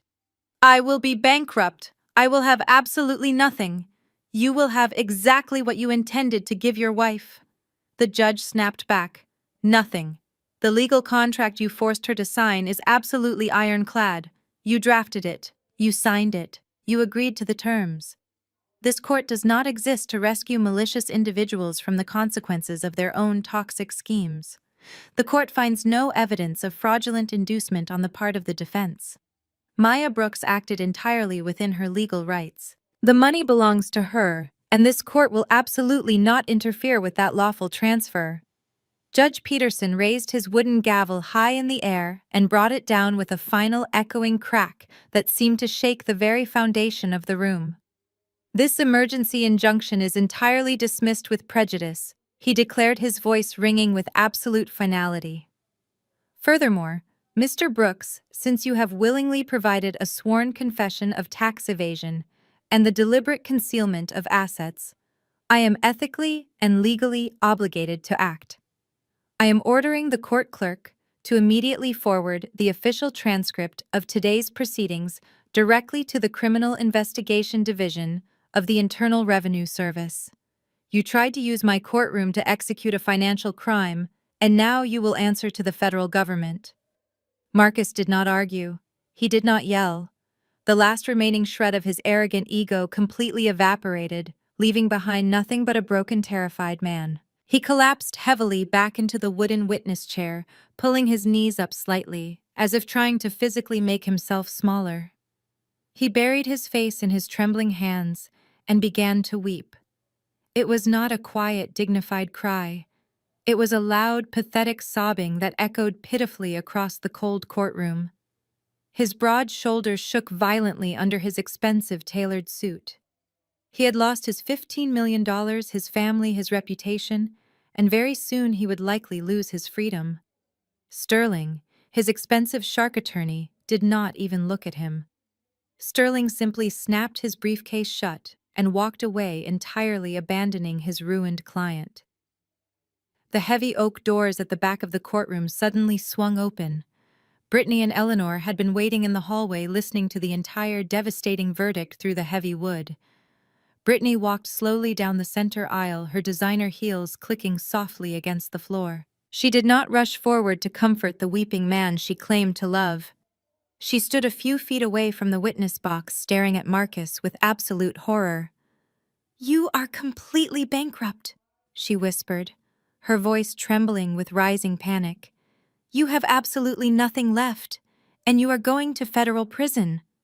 Marcus looked up at her, his face red and streaked with tears. "Brittany, please," he begged, reaching a shaking hand out toward her. "We can figure this out. I can rebuild. I just need you to stand by me." Brittany let out a harsh, bitter laugh, stepping away from his outstretched hand. "I left my wealthy husband for a millionaire." She spat, her voice dripping with venomous regret. "I am not going to raise a child with a broke, convicted felon." She reached down and violently yanked the massive diamond engagement ring off her finger. She threw it directly at his chest. The heavy ring bounced off his suit jacket and rolled under the defense table. "I am done, Marcus," she announced, turning her back on him completely. She marched out of the courtroom, leaving him sobbing even louder into his hands. Eleanor, however, did not leave. She practically ran down the aisle, her face pale and desperate. She completely bypassed her weeping son and rushed directly toward me as David and I were packing our briefcases. "Maya, please wait," Eleanor cried, reaching out to grab my arm. I stepped back quickly, refusing to let her touch me. Eleanor dropped her hands, clasping them together in a desperate, pleading gesture. "Maya, you cannot do this to us," she begged, her voice cracking with manufactured tears. "That money belongs to the family. You have to give at least half of it back. Marcus is going to need money for his federal defense lawyers. I will lose my house if he cannot pay my mortgage. Please, Maya, you have a good heart. You cannot just leave us with nothing." I zipped my leather briefcase shut and looked at the woman who had spent the last 7 years making my life a living hell. She was the woman who had hosted a barbecue to celebrate my divorce just days ago. Now she was begging for my charity. I looked directly into her panicked eyes. "You are absolutely right, Eleanor," I said, my voice perfectly calm and devoid of any sympathy. "I do have a good heart, but my heart belongs exclusively to my children and myself. You and your son made your choices. Now you get to live with them. Enjoy the tiny apartment, Eleanor. I turned my back on her and walked confidently down the center aisle of the courtroom. David walked right beside me, offering a small, proud smile. I pushed open the heavy wooden doors and stepped out into the bright hallway, leaving the toxic weeping remains of the Brooks family completely behind me forever as I walked away into the bright, warm afternoon sunshine. That bright, warm afternoon sunshine felt like the first real breath of air I had taken in 7 years. 6 months have passed since that incredible day in family court, and the universe has a remarkably poetic way of balancing the scales of justice. Karma did not just knock on their doors, it completely kicked their doors off the hinges. Marcus is currently working as a shift manager at a discount hardware store just outside the city limits. He wears a stiff, bright orange vest instead of tailored charcoal suits. The heavy diamond Rolex he used to flash in my face is long gone. He had to pawn it just to afford his first meeting with a bargain basement defense attorney. He spends his long, miserable days organizing shelves of plumbing supplies and getting yelled at by angry customers over expired coupons. Every single dollar he earns from his minimum wage paycheck goes directly toward fighting his federal indictments. The Internal Revenue Service did not take his arrogant courtroom confession lightly. They completely dismantled his remaining business network, audited his entire professional history, and indicted him on multiple felony charges of tax evasion and corporate fraud. He is terrified, constantly looking over his shoulder, waiting for the federal prosecutors to finalize his inevitable prison sentence. He has absolutely no power left, and his massive ego has been entirely crushed under the weight of his own criminal stupidity. Brittany learned the hard way that high society only respects you when you have a wealthy husband to fund your arrogant lifestyle. Derek successfully divorced her in record time. He ruthlessly enforced their ironclad prenuptial agreement, punishing her for the infidelity clause she so carelessly broke. He threw her out and left her with absolutely nothing. She is now a single mother living in the exact kind of tiny, cramped apartment she once gleefully told me to go pack my cheap bags for. She was forced to sell her limited edition Hermes bag on an internet resale application just to afford her security deposit and basic baby supplies. The exclusive country club immediately revoked her membership. The wealthy charity gala organizers stopped returning her calls, and her former rich friends pretend they do not see her when they cross the street. She spends her lonely nights scrolling through social media, watching the luxurious life she threw away continue perfectly fine without her. Eleanor faced the most publicly humiliating downfall of them all. Her sprawling brick house, the very same house where she threw that cruel barbecue to celebrate my supposed destruction, was foreclosed on by the bank. Marcus had been secretly paying her massive mortgage for years to keep up appearances. When his accounts hit absolute zero, the bank quickly came collecting. Eleanor tried to call Derek and beg him for financial rescue, but he immediately blocked her number and refused to speak to her. She was forced to pack up her expensive patio furniture and move into a cheap duplex on the bad side of town. The brutal irony of her new living situation is not lost on anyone who remembers the vicious, classist insults she hurled at me from her perfectly manicured lawn. She is now the exact type of poor, struggling woman she spent her entire life mocking. As for me, I am currently sitting on the expansive wooden balcony of my brand-new beachfront estate. The gentle, soothing sound of the ocean waves crashing against the pristine white sand is the only music I need these days. I take a slow sip of my warm chamomile tea and watch a flock of seagulls diving over the crystal-clear water. Leo and Mia are happily running along the shoreline, collecting beautiful seashells and building massive sandcastles in the afternoon sun. They are thriving at a prestigious private coastal academy where nobody knows the ugly, dramatic history of their father. They are happy, healthy, and completely shielded from the toxic chaos we left behind in that miserable suburban neighborhood. I did not just take the $15 million and hide away in the shadows. I placed the vast majority of it into secure, high-yield trusts, creating unbreakable generational wealth for my children. Then I used a small portion of my funds to launch my own boutique forensic auditing firm. I am the absolute boss now. I set my own hours, and I only accept high-profile corporate clients who respect my incredible financial expertise. I have completely reclaimed my identity, my career, and my absolute peace of mind. Every morning, I wake up in a luxurious, king-sized bed without a single ounce of anxiety or fear. I do not spend my precious energy hating Marcus or his miserable family. I simply do not think about them at all. I realized that arguing with fools and fighting with traitors only drags you down to their miserable level. The absolute greatest revenge you can ever achieve against people who tried to destroy you is massive, unbothered success. I survived their cruel betrayal.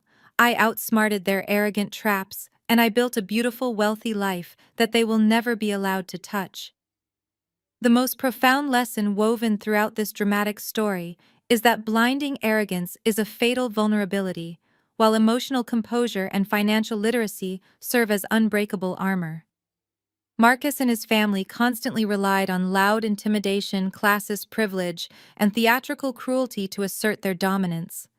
They fundamentally believed that volume and malice equated to power.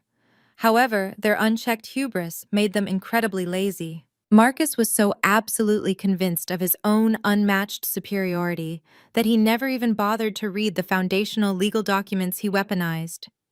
His massive ego built a financial and legal trap that he proudly walked right into. In stark contrast, Maya never once matched their hysterical, chaotic energy. When faced with public humiliation, vicious verbal abuse, and the terrifying threat of losing her children, she refused to scream, cry, or beg. She simply stepped back and allowed her adversaries to expose their true toxic colors to the world. Her absolute emotional control allowed her to think strategically rather than react defensively.